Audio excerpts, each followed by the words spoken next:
Recording start हो गया। आप लोग कंफर्मेशन दे दो मुझे, है ना।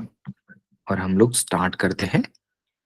जो हमारा पेंडिंग चीजें है रिवीजन में, वो चीज हम लोग देख लेते हैं, ठीक है। Yes. मैं एक बार आपको दिखा देता हूँ स्क्रीन पे। देखिए, ठीक है, हम लोगों ने एक्सेल देखा था, है ना। एक्सेल देखा था, उसके बाद में एक्सेल के प्रोफेशनल टास्क कैसे हम लोग एग्जीक्यूट करते हैं, मतलब सिस्टम कैसा प्रोफेशनली यूज करते हैं, वो देखा था। उसके बाद बैंकिंग एंड फाइनेंस देखा था। फाइनेंशियल स्टेटमेंट्स दो फॉर्मेट थे, जिसकी प्रिंट करके मैंने वॉल पे चिपकाने के लिए बोला था, पेस्ट करने के लिए। आई होप सब लोगों ने कर दिया होगा। कर लेना, नहीं किया होगा तो, ठीक है। और फंडामेंटल्स, अकाउंटिंग प्रिंसिपल्स देखे थे, अकाउंटिंग का कॉन्सेप्ट देखा हमने बेसिकली। एक चीज में कुछ मिस हो रही है क्या? नहीं, इसी में आ चुका है, ठीक है। अकाउंटिंग प्रिंसिपल्स देखा था। उसके बाद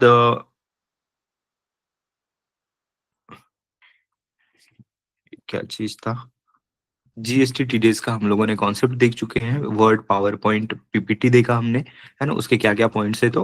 उसके बाद मंथ क्लोजिंग एक्टिविटीज, हमारा मंथ क्लोजिंग का एक्टिविटीज चल रहा है ना। कल हमारा लास्ट डे है वो काम करने का, ठीक है। तो 3 तारीख तक होता है ये चीज। तो ये चीज मैंने आपको बताया, हर एक चीज जो है प्रैक्टिकल वो बताई। एमआईएस का भी साथ साथ हमारा चल रहा है, मंथली वर्किंग, तो ये भी मैंने बता चुका हूँ। इनकम टैक्स को देखा हमने, ईएसआई सीपीएफ पीटी का कॉन्सेप्ट देखा, है ना।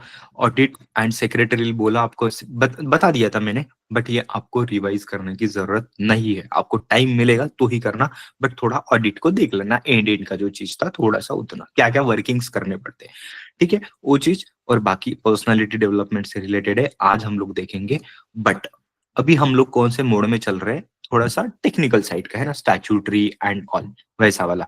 तो उसी को पकड़ के हम लोग अभी देख लेते हैं, पहले जीएसटी का, है ना, जीएसटी को देख लेते हैं। और उसके बाद हम लोग पर्सनालिटी डेवलपमेंट पे, क्योंकि ये तो इतना अच्छे से देखा हुआ है, इसको थोड़ा सा ऊपर ऊपर भी हमने देख लिया तो डन हो जाएगा, ठीक है। चलो, तो ये था हमारा जीएसटी का ऑलमोस्ट 164 पेजेस का नोट्स, ठीक है। जो कि आपको बिल्कुल ही देखने की जरूरत नहीं है ना। इनकेस आपको बहुत अच्छे से समझना होगा तो बाद में डिटेल में देखना, अदरवाइज छोड़ देना, अभी रिवाइज करने की जरूरत नहीं है। तो सर करना क्या है, मैं सेम चीज को 2-3 पेजेस में सम अप करता हूँ, ठीक है। बस आपको इतना ही देखना है, जो कि ये है, ठीक है। इसका नोट्स आपको सेपरेटली मिल जाएगा, ठीक है। ये एक चीज पेंडिंग था नोट्स में, और एक चीज था जो मैंने बोला था आपको शेयर करूंगा करके, मुझे प्लीज याद दिलाना, कल मुझे देना है आपको, ठीक है। वो चीज है ये, और वो एक था हैंड रिटन वाली नोट्स थी कुछ, तो टैली की थी, ठीक है। Done sir. तो देखो, जीएसटी का बेसिक सा कॉन्सेप्ट का क्या है, मैं वापस से बोल रहा हूँ। जो हमारे पुराने टैक्सेस थे, जो मल्टीपल टैक्सेस हुआ करते थे, वैट था, एंटरटेनमेंट टैक्स था, लग्जरी टैक्स था, है ना, कई टाइप के टैक्सेस थे। याद रखने हैं क्या? नहीं सर, पुराना टैक्सेशन का सिस्टम है इनडायरेक्ट टैक्सेशन, ठीक है। कौन सा? ये जो है ये इनडायरेक्ट टैक्स है, इनडायरेक्ट टैक्स है। तो जो पुराने वाले जो थे ना सारे के सारे, एग्जाम्पल वैट, है ना, ये ओल्ड वाला था, है ना, ओल्ड वाला। इसको हटा दिया, मतलब ये सारे चीजों को, अच्छा यही भी तो लिखा है, राइट, वैट, है ना, एक्साइज तो, हाँ एक्साइज भी है उसमें, एंड सर्विस टैक्स भी है। तो ये सबको हटा दिया और एक ही टैक्स लेके आ गया, है ना, जिसको कॉम्प्रिहेंसिव बोलते हैं, राइट, सिंगल टैक्स है ना, सिंगल टैक्स है। और ये क्या है, डेस्टिनेशन बेस्ड टैक्स है। मतलब क्या सर, जहां पे प्रोडक्ट कंज्यूम्ड होता है जिस स्टेट में, उसी को बोला जाता है प्लेस ऑफ सप्लाई, ठीक है। जहां पे डेस्टिनेशन का मतलब क्या है, जहां पे गुड्स या सर्विसेज, गुड्स या सर्विसेज, है ना, सर्विसेज, सर्विसेज कंज्यूम्ड होती है ना, स्टेट, जिस स्टेट में कंज्यूम्ड होती है उसको बोला जाता है डेस्टिनेशन। कंज्यूम का मतलब जहां पे परचेस की हुई जाती है, जिस स्टेट में परचेस होती है। सर एग्जाम्पल देखो, अभी अगर महाराष्ट्र स्टेट में सेलर है ना, मैं यहाँ पे देता हूँ, यहाँ पे महाराष्ट्र, है ना, यहाँ पे कौन है, सेलर है, ठीक है, सेलर है। और बायर कहाँ का है, हो सकता है महाराष्ट्र का हो, या फिर हो सकता है वो कहीं गुजरात का हो। तो जहां पे बायर है वो हो जाता है प्लेस ऑफ सप्लाई,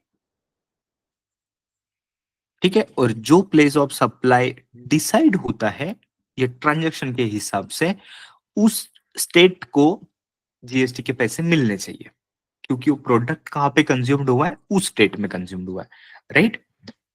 तो अगर महाराष्ट्र में होगा तो उसको बोला जाएगा इंट्रा स्टेट सेल, इंट्रा, है ना, महाराष्ट्र के महाराष्ट्र में होगा तो इंट्रा बोलेंगे उसको, ठीक है। यहाँ पे हाँ, चलो ठीक है, ये महाराष्ट्र इधर लिख देता हूं मैं इधर, ठीक है। तो ये हो जाएगा इंटर, इंटर स्टेट, और ये क्या हो जाएगा, इंट्रा स्टेट।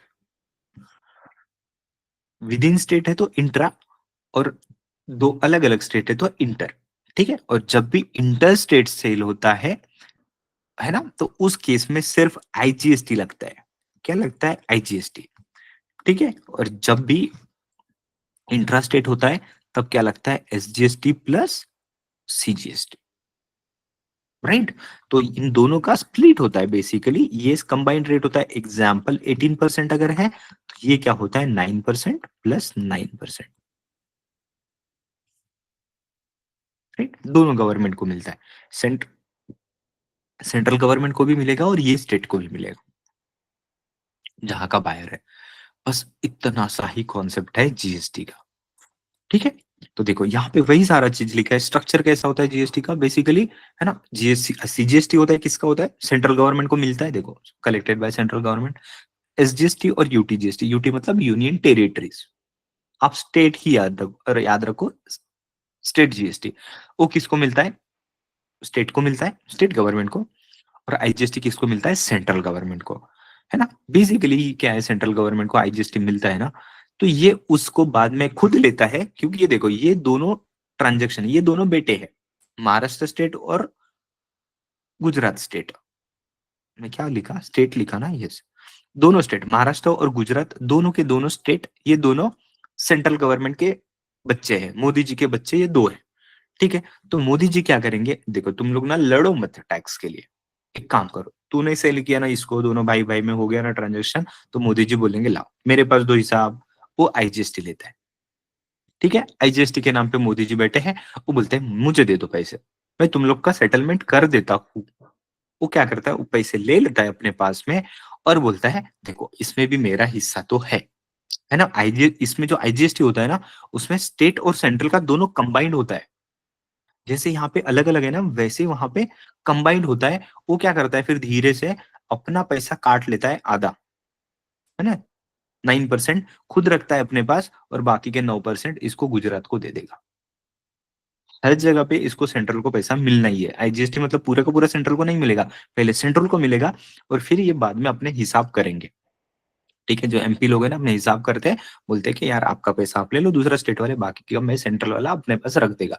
लेकिन ये बैकग्राउंड की स्टोरी है जो सिर्फ आपको नॉलेज के लिए है, कौन से गवर्नमेंट को कैसा पैसा जो बांटते हैं, इसको नॉलेज के लिए याद रखना, बाकी इधर में कहीं लगाना मत उसको। आपके लिए काम तक क्या है, आईजीएसटी, ठीक है, डन। आपको समझाने के लिए बोला मैंने, ऐसा हिसाब करते हैं। अब देखो फीचर्स क्या है इसके बेसिकली, है ना। फीचर्स मतलब आपको फीचर्स बताने के, किसी को नहीं, आपको समझने के लिए बोल रहा हूँ। Tax each and every stage stage पे लगता है, मतलब एक बार सेल हो गया, है ना, वापस से उसने, देखो एक ने सेल किया मतलब दूसरे ने परचेस किया, फिर वापस से वो और सेल करेगा और सेल करेगा, तो एवरी पॉइंट पे उसका जीएसटी ऐड होते जाता है, लगते जाता है। तो काय पे लगता है, वैल्यू एडिशन पे लगता है ना, वैल्यू एडिशन पे जीएसटी लगता है। मतलब अगर बात करें तो प्रॉफिट पे जीएसटी लगता है, लेकिन आप किसी को बोलना मत प्रॉफिट पे लगता है, वैल्यू एडिशन पे लगता है, ये बोलना आप, क्योंकि प्रॉफिट का मतलब हो जाता है नेट प्रॉफिट, उस पे क्या लगता है, इनकम टैक्स लगता है, ठीक है। लेकिन वैल्यू एडिशन पे लगता है ना, जो भी मार्जिन हम लोग लगाएंगे उस पे, ठीक है। इसको बोला जाता है वैल्यू एडेड टैक्स, जिसका नाम पहले वैट ही था, लेकिन अभी नाम जीएसटी हो गया, लेकिन काम वैट का ही करता है वो, ठीक है ना। उसका जो भी जीएसटी पे होता है तो उसका इनपुट टैक्स क्रेडिट मिलता है, जो हम लोग परचेस करते हैं, जो जीएसटी हम लोग सेलर को देते हैं ना, परचेस हम माल परचेस किया मतलब सेलर को पैसा दिया, उसका इनपुट टैक्स क्रेडिट मिलता है। और ये हम लोग यूटिलाइज कर सकते हैं हमारा आउटपुट टैक्स पे करने के लिए। आउटपुट टैक्स मतलब हमने जो सेल किया है उस पे जो जीएसटी लगाएंगे उसको आउटपुट टैक्स बोलते हैं, और जो हमने परचेस किया है उस पे जो जीएसटी हम लोग उसको पे करेंगे उसको बोलते हैं इनपुट टैक्स। तो ये दोनों का प्लस माइनस होता है और बाकी का बैलेंस गवर्नमेंट को पे करना होता है। ठीक है। और ये क्या है, बेसिकली जीएसटी के कारण ये यूनिफॉर्म टैक्स रेट है। यूनिफॉर्म मतलब ये वाला यूनिफॉर्म क्या, नहीं, यूनिफॉर्म मतलब सेम टैक्स रेट्स। ठीक है, मतलब पूरे अक्खा इंडिया में एक ही टैक्स रेट है। सर एक मतलब एक ही है क्या 12%, वैसा नहीं। अब कोई भी स्टेट हो, सारे स्टेट का रेट सेम है। ठीक है, उसको क्या बोला जाता है, हार्मोनाइज स्ट्रक्चर्ड है। हार्मोनाइज्ड मतलब सिमेट्रिकल सेम स्ट्रक्चर, है ना, इसका भी मतलब वो सेम ही होता है सिंपल भाषा में। ठीक है, बस इतनी सी कॉन्सेप्ट है। ठीक है, यस सर। उसके बाद रिटर्न्स फाइल करने पड़ते हैं। देखो हमने सेल किया कुछ, है ना, तो सेल किया तो हमें सेल का रिटर्न फाइल करना पड़ता है। तो सेल का रिटर्न कौन सा होता है, ये होता है सेल्स का रिटर्न। जो भी डिटेल्स रहेगी हमारी सेल की एंट्रीज मारते हैं ना हम लोग टैली में वगैरह, तो वो सेल पे जो जीएसटी लगाते हैं वो सेल का डिटेल्स हमें जीएसटीआर 1 का रिटर्न फाइल करना पड़ता है। उसकी ड्यू डेट क्या होती है, 11th होती है। अभी एग्जाम्पल, अभी दिसंबर फिनिश हुआ ना, दिसंबर 24, है ना, दिसंबर 24 फिनिश हुआ। तो उसकी ड्यू डेट क्या रहेगी, 11th January 2025, राइट, ये उसकी ड्यू डेट रहेगी। मैं मंथ वाला ही बता रहा हूँ आपको, ये क्वार्टरली फिर नहीं बता रहा हूँ। ठीक है, डन सर, क्योंकि मोस्टली ये यही चलता है। क्वार्टरली अगर रहा तो बस, ये क्वार्टरली अगर बात है तो वो कौन सा रहेगा, अप्रैल टू जून का क्वार्टर हो जाता है, तो उसके बाद नेक्स्ट मंथ कौन सा आता है, जुलाई। मतलब क्या हो जाएगा, 11th July 2025, ये क्वार्टरली के लिए हो जाएगा। ठीक है, यस, लेकिन आपको सिर्फ याद रखना है यही वाला। ठीक है, सिंपल सिंपल रखना उसको। और जीएसटीआर 3B में क्या होता है, बेसिकली हम लोग पेमेंट करते हैं, मतलब यहाँ पे ये बताते हैं हम लोग कि हमने जो सेल किया था, यार ये समरी है सिर्फ, यहाँ पे पूरा डिटेल्ड में रहेगा। मतलब जितने इनवॉइसेस है, 1000 लोगों को सेल किया है ना, तो 1000 इनवॉइसेस की डिटेल्स यहाँ जीएसटीआर 1 में जाएगी। और इसमें क्या आ जाएगी, बस एक ही डिटेल्स जाएगी कि मैंने कितना सेल किया था उस मंथ में। डन। ठीक है, तो ये सेल का डिटेल्स जाएगा और परचेस का डिटेल्स जाएगा, मतलब इनपुट टैक्स क्रेडिट का। तो उसमें से जो डिफरेंस निकलेगा, सेल का हमेशा ज्यादा ही रहना है क्योंकि हम लोग प्रॉफिट कमाते हैं, तो सेल पे जीएसटी ज्यादा रहेगा, तो वो ज्यादा रहेगा, परचेस कम रहेगा थोड़ा। तो जो डिफरेंस आएगा वो हमें कैश में पे करना पड़ेगा। कैश मतलब रोकड़ा, क्या रोकड़ा, बैंक अकाउंट के थ्रू। ठीक है, कैश मतलब बैंक अकाउंट होता है। ठीक है, हर जगह पे कैश लिखा होता है, लेकिन कैश तो कैश ही होती है, फिजिकल कैश, वो समझ लेना, भावुक नहीं होना बहुत ज्यादा। ठीक है, तो ये पे करना पड़ता है गवर्नमेंट को, और ये कब पे करना होता है, ये 20th ऑफ नेक्स्ट मंथ। जैसे यहाँ पे मैंने एग्जांपल दिया, सेम यहाँ पे है ना, December 24, और December 24 का कब पे करना है आपको, 20th January 2025। ठीक है, उसके बाद ये सारी चीजें और आप इग्नोर कर सकते हो, है ना, ये नहीं पढ़ना, इंपॉर्टेंट ये है, ये है। और अगर कोई पूछ ही लिया तो ये एनुअल रिटर्न होता है, जो कि एनुअली करना पड़ता है। ये पूरा समरी है साल भर की। ये दोनों क्या थे, मंथली वाली समरी थी, ये क्या है, पूरे साल भर की समरी फाइल करनी होती है हमें रिटर्न में।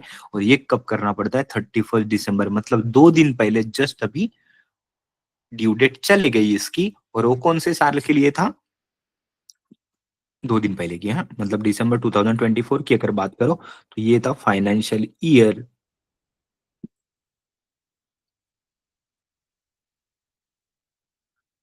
23-24, मतलब March 24 अभी फिनिश हुआ ना, अभी जो मार्च गया, तो उसका रिटर्न ये अभी फाइल करना पड़ रहा था ड्यू डेट के पहले पहले।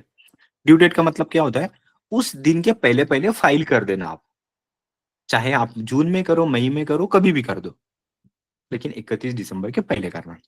ठीक है, ये जीएसटीआर 10 वगैरह ये छोड़ दो अभी, ठीक है, 4 भी छोड़ दो, जितना रिलेवेंट है उतना ही, ठीक है, नहीं तो अगेन कचरा हो जाएगा, ठीक है, डन। उसके बाद 4 कॉन्सेप्ट्स आती है ना, आपको ये समझनी चाहिए, टैक्सेबल वैल्यू क्या होता है, ग्रॉस लाइबिलिटी क्या होती है, इनपुट टैक्स क्रेडिट क्या होता है और नेट लाइबिलिटी क्या होती है, ठीक है। तो आपके पास कभी भी जब इनवॉइस आएगा ना, चलो मैं इनवॉइस दिखा देता हूँ, हमारे पास कहीं ना कहीं होना चाहिए, कहाँ पढ़ा था हमने जीएसटी,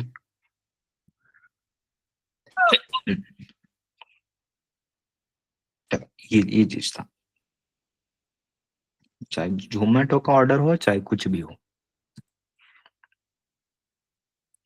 ठीक है, ये अमेजन का ऑर्डर है ना, अमेजन से मैं ये जो माइक देख रहे हो ना, ये मैंने मंगवाया था, राइट। तो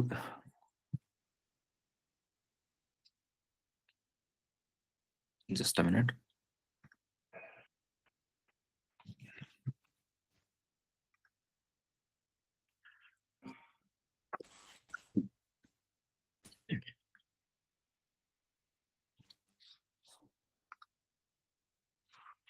ठीक है, तो ये क्या है, ये है टैक्सेबल वैल्यू,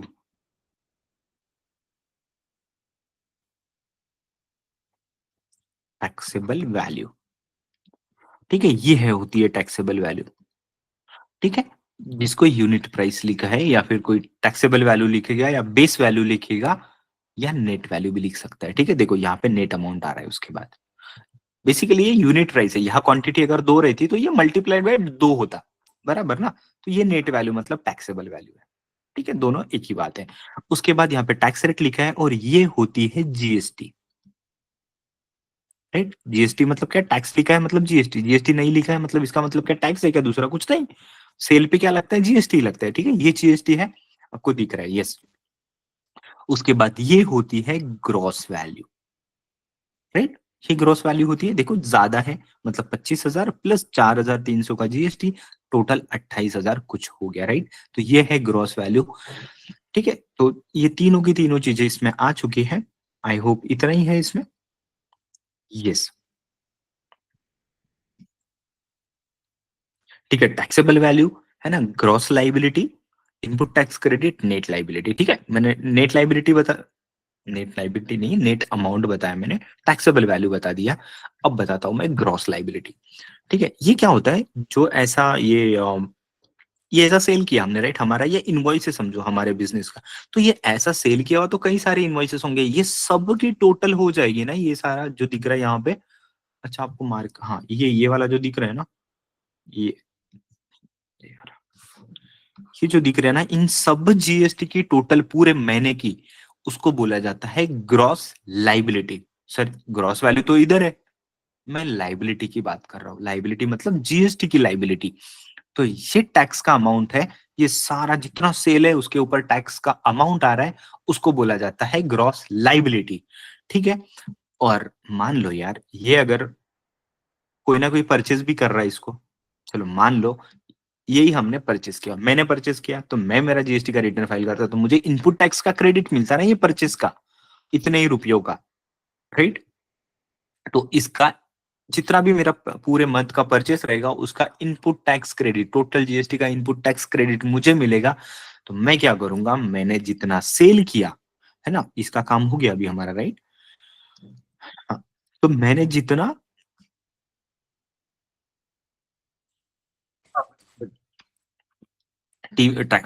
इसको टीवी भी बोलते हैं, टैक्सेबल वैल्यू समझ गए आपको, ग्रॉस लाइबिलिटी भी समझ गई है ना, जीएसटी की भी अमाउंट मैंने आपको बता दिया, और ये परचेस पे लगता है, परचेस पे हमें मिलता है, राइट, और ये हमें सेल्स पे लगता है, टोटल सेल्स की वैल्यू पे,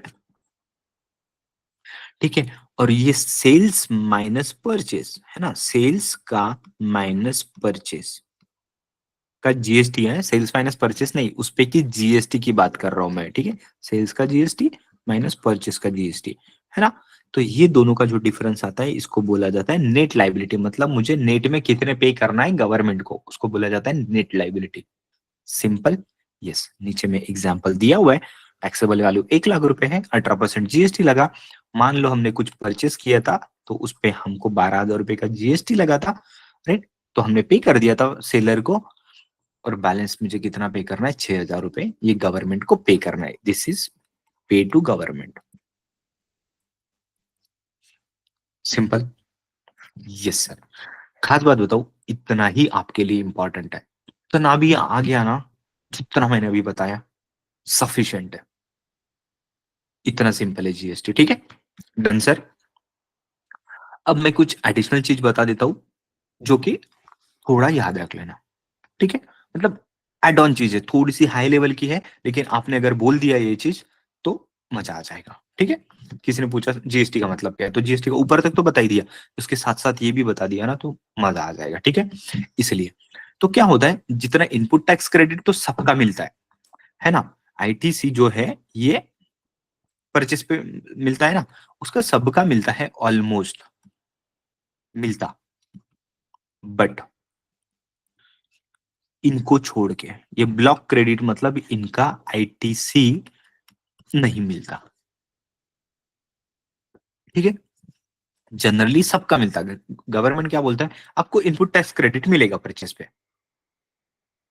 बोल दिया उसने, लेकिन बाद में क्या बोलते हैं, धीरे से ये क्रेडिट ब्लॉक्ड है, इसका इनपुट टैक्स क्रेडिट नहीं ले सकते, ठीक है। तो वो क्या था, मोटर व्हीकल, मतलब मेरा मोटर व्हीकल का बिजनेस है क्या, नहीं है, मैं मेरे शौक के लिए ले रहा हूं, तो क्या बोलता है गवर्नमेंट, आपको क्रेडिट नहीं मिलेगा, ठीक है। अगर आप बिजनेस कर रहे हो, पैसेंजर व्हीकल का, ट्रांसपोर्ट का व्हीकल कर रहे हो, टूर्स एंड ट्रेवल्स का कर रहे हो, तो आपको क्रेडिट मिलेगा, है ना। मैं नॉर्मल बिजनेसमैन हूं, मेरा काम ही नहीं है उसका, तो मुझे क्रेडिट नहीं मिलेगा, मतलब मेरा जीएसटी का हो गया नुकसान। मतलब वो पूरा जितनी भी कार खरीदी होती है ना, जो लोकल पर्सन खरीदी करते हैं, मतलब जो नॉर्मल बंदे खरीदी करते हैं, उस पे जो जीएसटी रहता है वो पूरा गवर्नमेंट के जेब में, ठीक है। Yes sir. तो मोटर व्हीकल पे इनपुट टैक्स क्रेडिट नहीं मिलता है, ठीक है, ब्लॉक्ड है वो क्रेडिट, मतलब वो इन इलिजिबल है, उसको क्या बोला जाता है, इन इलिजिबल आईटीसी, ठीक है, ब्लॉक क्रेडिट मतलब। उसके बाद पर्सनल एक्सपेंसेस, है ना, मैं अपने लिए वॉच खरीदी 2 लाख रुपए की, और बोला कि इस पे जीएसटी मिलनी चाहिए मुझे, बिल तो मिला है सर, मुझे जीएसटी का बिल मिला है ना, तो मुझे मिलनी चाहिए उस पे जीएसटी। वो बोलेगा यार वो बिजनेस की खर्चा है क्या, नहीं तो क्यों मिलेगा, पर्सनल चीजों पे नहीं मिलेगा, ठीक है। यस, है ना, एग्जाम्पल मैंने वॉच, ठीक है, अगर वॉच का बिजनेस ही होता मेरा, खरीदता मैं वॉच और बेचता, तो मेरा बिजनेस है ना, फिर तो मिलना चाहिए मुझे, राइट। समझ गया ना आपको डिफरेंस। तो अगर थीम लाइन बताऊं, तो थोड़ी ऊपर लेवल की बात कर रहा हूं, समझी तो एक बार में समझी, नहीं तो नहीं समझेगी। ऐसा कोई खर्चा जो बिजनेस के लिए यूज हो रहा है, उस पे जो जीएसटी लगती है परचेस के टाइम पे, उसका इनपुट टैक्स क्रेडिट मिलेगा। और जो चीज बिजनेस में यूज नहीं होती, उसका इनपुट टैक्स क्रेडिट नहीं मिलेगा, ठीक है। अब फ्रिज, फ्रिज मेरे घर में यूज होता है, तो उसका इनपुट टैक्स क्रेडिट नहीं मिलेगा। बट वही अगर मेरी रिक्वायरमेंट है बिजनेस की, कि मेरे को ऑफिस के लिए यूज में आता है ना, कुछ ठंडी चीजें रखनी है, कुछ रखना है, या मेडिसिन का बिजनेस है, मेडिकल स्टोर है, तो यार उसमें तो जरूरी है, बिजनेस में यूज हो रही है मेरी, तो उसका इनपुट टैक्स क्रेडिट मिलेगा, ठीक है। अगली बार आपको किसी ने भी बोला कि मुझे कुछ मोबाइल खरीदना है पर्सनल के लिए, या फ्रिज खरीदनी है, टीवी खरीदनी है घर पे, और बोला कि इसका जीएसटी मेरे को मिलनी चाहिए, क्या जवाब दोगे आप, नहीं मिलेगा, ठीक है। ये दुकानदार होते हैं ना, ये बड़े शायने होते हैं, उनको माल बेचना होता है, तो वो क्या बोलते हैं, ले लो आपको जीएसटी मिलेगा मिलेगा मिलेगा, क्योंकि वो भी हाफ नॉलेज वाले होते हैं, है ना। हम लोग खरीद लेते हैं, बाकी के लोग फिर आते हैं हमारे पास, इसका जीएसटी का क्रेडिट ले सकते हैं क्या, फिर हम बोलते हैं नहीं, तो हमारे पास तो जीएसटी का बिल है, गवर्नमेंट ने क्या बोल के रखा है इधर, पर्सनल एक्सपेंसेस को नहीं मिलेगा, ठीक है। Done sir. ये वर्क्स कॉन्ट्रैक्ट है, इसको आप छोड़ दो, ठीक है ना। मेंबरशिप फीस, कहीं आप जिम लगाते हो, कहीं कुछ लगाते हो, बिजनेस से कोई रिलेशन है क्या, बिल्कुल ही नहीं, है ना, तो उसका भी नहीं मिलेगा, ठीक है। फिटनेस सेंटर, जिम वगैरह,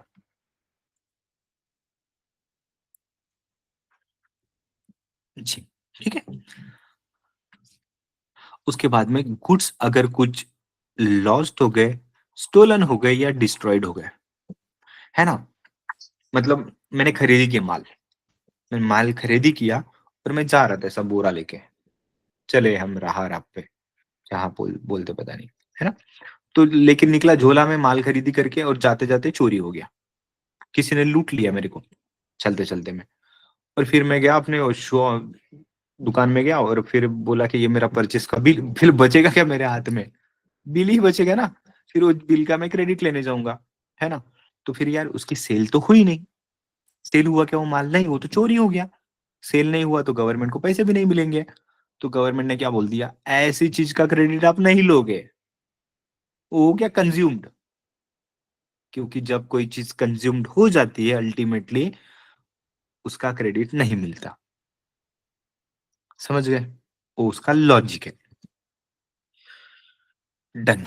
इतना ही चीज था। ठीक है, ये स्टोरी याद रहेगी आपको, है ना? लूट लिया।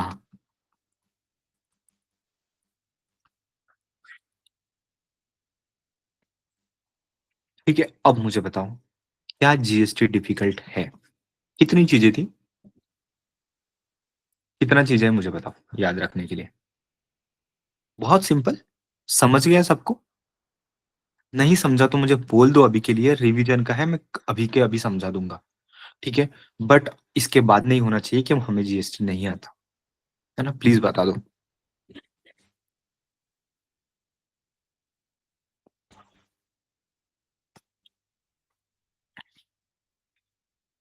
समझ गया तो समझ गया बोलो, हमें आगे बढ़ना है। नहीं समझा तो अभी इंटरप्ट करो, अभी मैं बता देता हूँ।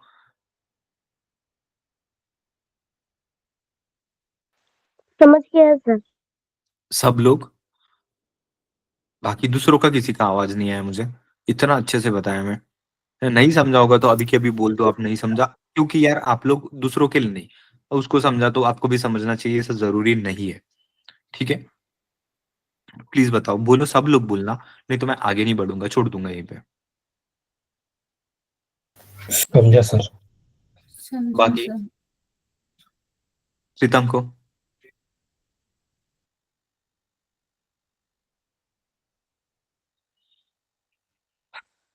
ठीक है ना? तो पता नहीं कहाँ चले गया प्रीतम। तो ऐसे चालू रख के कहीं पर भी गायब हो जाओगे तो कहाँ से सेशन अटेंड किया ना? ऐसे नहीं होना चाहिए, ठीक है? अपने साथ खुद के साथ चीटिंग कर रहा हूँ, मेरे मेरे कुछ नहीं जा रहा है मेरा। ठीक है, तो ऐसे प्लीज मत करना कोई। ठीक है, डन है। अगर नहीं होता है, कुछ काम रहता है तो मैसेज डाल देना, ड्रॉप कर देना, फिनिश।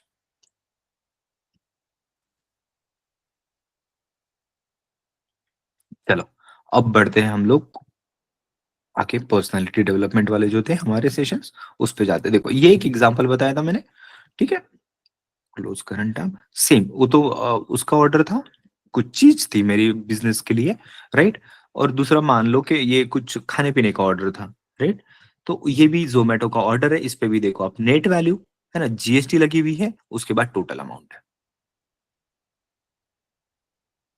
राइट? उसके बाद टोटल अमाउंट है ना? देखो, 360 या ग्रॉस वैल्यू करके लिखा है, ये नेट वैल्यू की ग्रॉस वैल्यू लिखा है, ठीक है? बेसिकली पता है क्या इसमें, इसका सिस्टम ना गलत कुछ तो कैप्चर कर रहा है। ठीक है, ग्रॉस वैल्यू में ये टोटल वैल्यू आनी चाहिए। ठीक है, ये इनके बिल में गलती है, लेकिन ठीक है, नो बडी केयर्स, ऐसी चीजों पे ध्यान नहीं दिया जाता है।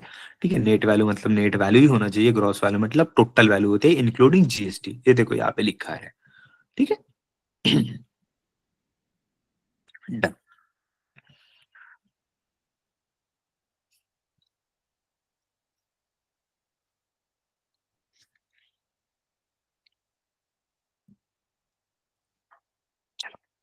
नेक्स्ट हमारा है, अभी अभी चल रहे हैं हमारे सारे के सारे पर्सनालिटी डेवलपमेंट वाला, ठीक है? सो ग्रूमिंग एंड कॉर्पोरेट इटिकेट्स, है ना? Corporate etiquettes, I mean etiquettes का मतलब होता है संस्कार।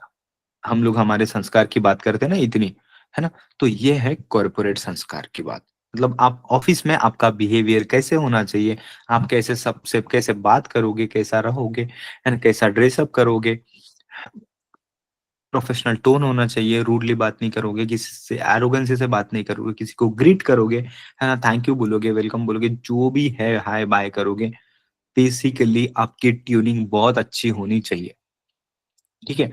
ये सब तो मैं बता ही दूंगा, लेकिन खास बात बताऊं क्या, मैं अभी बोलता हूँ आपको, कोई भी ऑर्गेनाइजेशन के में हम लोग जाते हैं ना इंटरव्यू के लिए, तो वो बेसिकली आपकी पूरी पर्सनालिटी को जज करता है। आपको सिर्फ आपके क्वेश्चन आंसर से उसको मतलब है ऐसा नहीं, ठीक है। जो अच्छा एम्प्लॉयर होता है ना, वो पूरी आपकी पर्सनालिटी को रीड करता है, और आप में ये सारी अच्छी क्वालिटीज उसको दिख गई, और नॉलेज में आप थोड़ा कम भी पड़ गए ना कहीं, फिर भी आप सिलेक्ट हो जाओगे। क्योंकि एम्प्लॉयर जो हायर करता है, वो कैंडिडेट का एटीट्यूड हायर करता है, उसका बिहेवियर हायर करता है, वो उसका कैंडिडेचर हायर करता है, किसी की डिग्री नहीं हायर करता, ठीक है। अगर मैं सीए हूं और मैं बहुत ज्यादा एरोगेंटली बात करता हूँ, और एम्प्लॉयर के सामने भी जा रहा हूँ और ऐसे टांग पे टांग रख के मैंने बैठ के इंटरव्यू दिया, वो बोलेगा उठ और निकल घर जा, यहाँ जरूरत नहीं है तेरी, तेरी डिग्री हमें टांगने वाले नहीं हम लोग, हमें चाहिए अच्छा बंदा, ठीक है। तो ये होता है 100 बात की एक बात मैंने आपको बता दिया, ठीक है। तो आप हर एवरी टाइम आप ध्यान रखना इस चीज को, कि यार लोगों को आपका बिहेवियर चाहिए, ठीक है, आपका कैंडिडेचर चाहिए, आपका नेचर चाहिए, ठीक है। चलो, यही चीज घुमा फिरा के यहाँ पे बात की हुई है पूरी की पूरी, है ना। पर्सनल एंड प्रोफेशनल ग्रूमिंग में अगर बात करें हम लोग, तो आपकी पर्सनल हाइजीन नहा धो के होने चाहिए, आप एवरी टाइम क्लीन होने चाहिए, थोड़ा अच्छे से ड्रेसअप करना है, आपके हेयर वगैरह थोड़ी सी लेंथ, मतलब बंदों के लिए, है ना, कॉलर के नीचे नहीं आनी चाहिए, है ना। गर्ल्स है तो कितने भी लंबे रहे तो चलता है, बस उसको मेंटेन करना, नहीं तो चलो बिखरे बिखरे बाल, ऐसा नहीं होना चाहिए, ठीक है। नेल केयर वगैरह प्रॉपरली करना, मतलब बहुत ज्यादा ऐसे लंबे लंबे, देखो मेरा एक लंबा है नेल, है ना, लेकिन अब मेरे को कहाँ इंटरव्यू के लिए जाना है ना, ठीक है। तो अगर रखते भी हो तो कुछ जस्टिफाइड रीजन होना चाहिए उसका, ठीक है, तो कि आप एक्सप्लेन कर पाओ। फुटवियर है तो बहुत ज्यादा हाई हील्स वाले नहीं, नॉर्मल जिसमें आप कंफर्टेबल हो, हाई हील्स भी चलेगी अगर आप उसको कैरी कर सकते होंगे तो, ठीक है। एक्सेसरीज, है ना, वॉच वगैरह छोटी मोटी जैसी भी है पहन के चले जाना है, तो नहीं तो ऐसे बहुत ज्यादा महंगी खरीदनी है ऐसा जरूरत नहीं है, ठीक है ना। थोड़ा सा परफ्यूम वगैरह लगा के चले जाना, जो भी समर का टाइम होता है तो क्या है, थोड़ा सा फिर ऑर्डर आती है ना, मतलब बदबू मारती है हमारी बॉडी भी, स्वेटिंग की, राइट। तो उसके लिए परफ्यूम वगैरह यूज करना चलेगा, कोई भी अच्छा सा लाइट वाला किसी का दोस्त भाइयों का मार के चले जाना चलेगा, कोई दिक्कत नहीं है ना। आपकी posture and body language basically ये बहुत इंपॉर्टेंट है। आपका आई कांटेक्ट होना चाहिए, आपका कॉन्फिडेंस फुल दिखना चाहिए, है ना। आप स्ट्रेट बात करोगे, ऐसे बैठोगे स्ट्रेट, है ना, ऐसे लूज वगैरह ऐसे बात नहीं करोगे, ऐसे बैठे हैं एकदम से, हाँ सर एकदम, है ना। किसी को नहीं चाहिए ऐसे बंदे, उनको ऐसा बंदा चाहिए जो उनको रेप्लिकेट करता हो, है ना, उनको जो रेप्लिकेट करता है वैसा बंदा चाहिए, है ना। मतलब क्या होता है, देखो कोई भी ऑर्गेनाइजेशन में आप जा रहे हो, एम्प्लॉयर, तो एम्प्लॉयर खुद जाता है कि हर जगह डील करने के लिए, नहीं, आपको रखता है। इसका मतलब आप जो जा रहे हो ना, उस एम्प्लॉयर के बिहाफ में किसी से बात करने जा रहे हो, आप उसकी इमेज को कैरी कर रहे हो, ठीक है। इसीलिए आप अगर कुछ ऐसे ही बंदा रहेगा, आप मतलब आपको अगर कैसे भी बिहेव कर रहे हो, आपको अगर हायर कर लिया और आगे में कहीं किसी के साथ में डील करने गए, तो वो आपको नहीं बोलेगा, वो सीधा उनको बोलेगा, यार कैसा बंदा है यार एम्प्लॉयर, इसको क्या अच्छे लोग भी नहीं मिलते क्या रखने के लिए, राइट। मतलब किसकी इमेज लगी हुई है दाव पे, उस एम्प्लॉयर की लगी है, ठीक है। तो इसलिए आपका कॉन्फिडेंस तो फुल होना चाहिए, ठीक है। सेल फोन्स वगैरह साइलेंट पे रखोगे, डाइनिंग टिकट वगैरह मैंने बता चुका हूँ, लेफ्ट हैंड हाथ में फोर्क पकड़ना, लेफ्ट राइट आप जैसे भी हो उसके हिसाब से वो डिसाइड होगा, बट वो नाइफ उस हाथ में रखना जो आपका राइट हैंड है, क्योंकि काटने में सही होता है। फोर्क उस हाथ में रखना जो कि उतना यूजफुल नहीं है, सिंपली आप पकड़ सकते हो उसको, ठीक है। ऐसी चीजें, है ना। कॉर्पोरेट एटिकेट्स का मतलब क्या है, बेसिकली आपके बिहेवियर्स, आपका बिहेवियर कैसा होना चाहिए, आपका नेचर, आप कंप्लीट पैकेज कैसे हो उसका सेट, ठीक है। ये हो जाता है आपका कॉर्पोरेट एटिकेट्स। इसमें सब कुछ आ जाता है आपका, कम इफेक्टिव कम्युनिकेशन, म्यूचुअल रिस्पेक्ट, मतलब दूसरे से बात कर रहे हो तो प्रोफेशनल टोन के साथ में और रिस्पेक्टफुल बात कर रहे हो, पोलाइटली बात कर रहे हो, और पॉजिटिव इंप्रेशन होना चाहिए बेसिकली, ठीक है। छोटी छोटी चीजें, बेसिक चीजें, आप कुछ आपकी थोड़ी गलती हो गई, कुछ गिर गया कुछ, तो अपोलोजाइज करो, है ना, सॉरी बोल दो, किसी की मदद कर ली किसी ने आपकी तो उसको थैंक्स वगैरह बोल दो, राइट। अवॉइड बैक पिचिंग, किसी के बारे में पीठ पिछवाड़े बात करना, जो बोलते हैं ना बैक पिचिंग, वो बैक पिचिंग वो सारी नहीं करनी चाहिए, बैक बिटिंग और गॉसिप भी, बैक पिचिंग भी बोलते हैं उसको, बैक बिटिंग लिखा है यहाँ पे, है ना, वो सारी चीजें नहीं होनी चाहिए, है ना। जो मिल रहे कोई भी तो गुड मॉर्निंग जो भी है आप विश करो, कैसे हाय हेलो करना, ठीक है। कभी भी, हाँ एक चीज बहुत इंपॉर्टेंट, आप कभी बॉस के कैबिन में जा रहे हो कुछ भी, या कोई कलीग के भी जा रहे हो ना, नॉक करके जाना, ठीक है, बहुत इंपॉर्टेंट है। चाहे आप ऑफिस में हो या कहीं घर पे भी, किसी के भी आप अंदर जा रहे हो किसी के भी रूम में, तो नॉक करके जाना, ठीक है ना। पोलाइटली बात करोगे आप, है ना, अटेंटिवली लिसन करना, पहले जो भी बात कर रहे हैं उसको पहले सुन लो, बाद में अपनी बात रखना, ठीक है।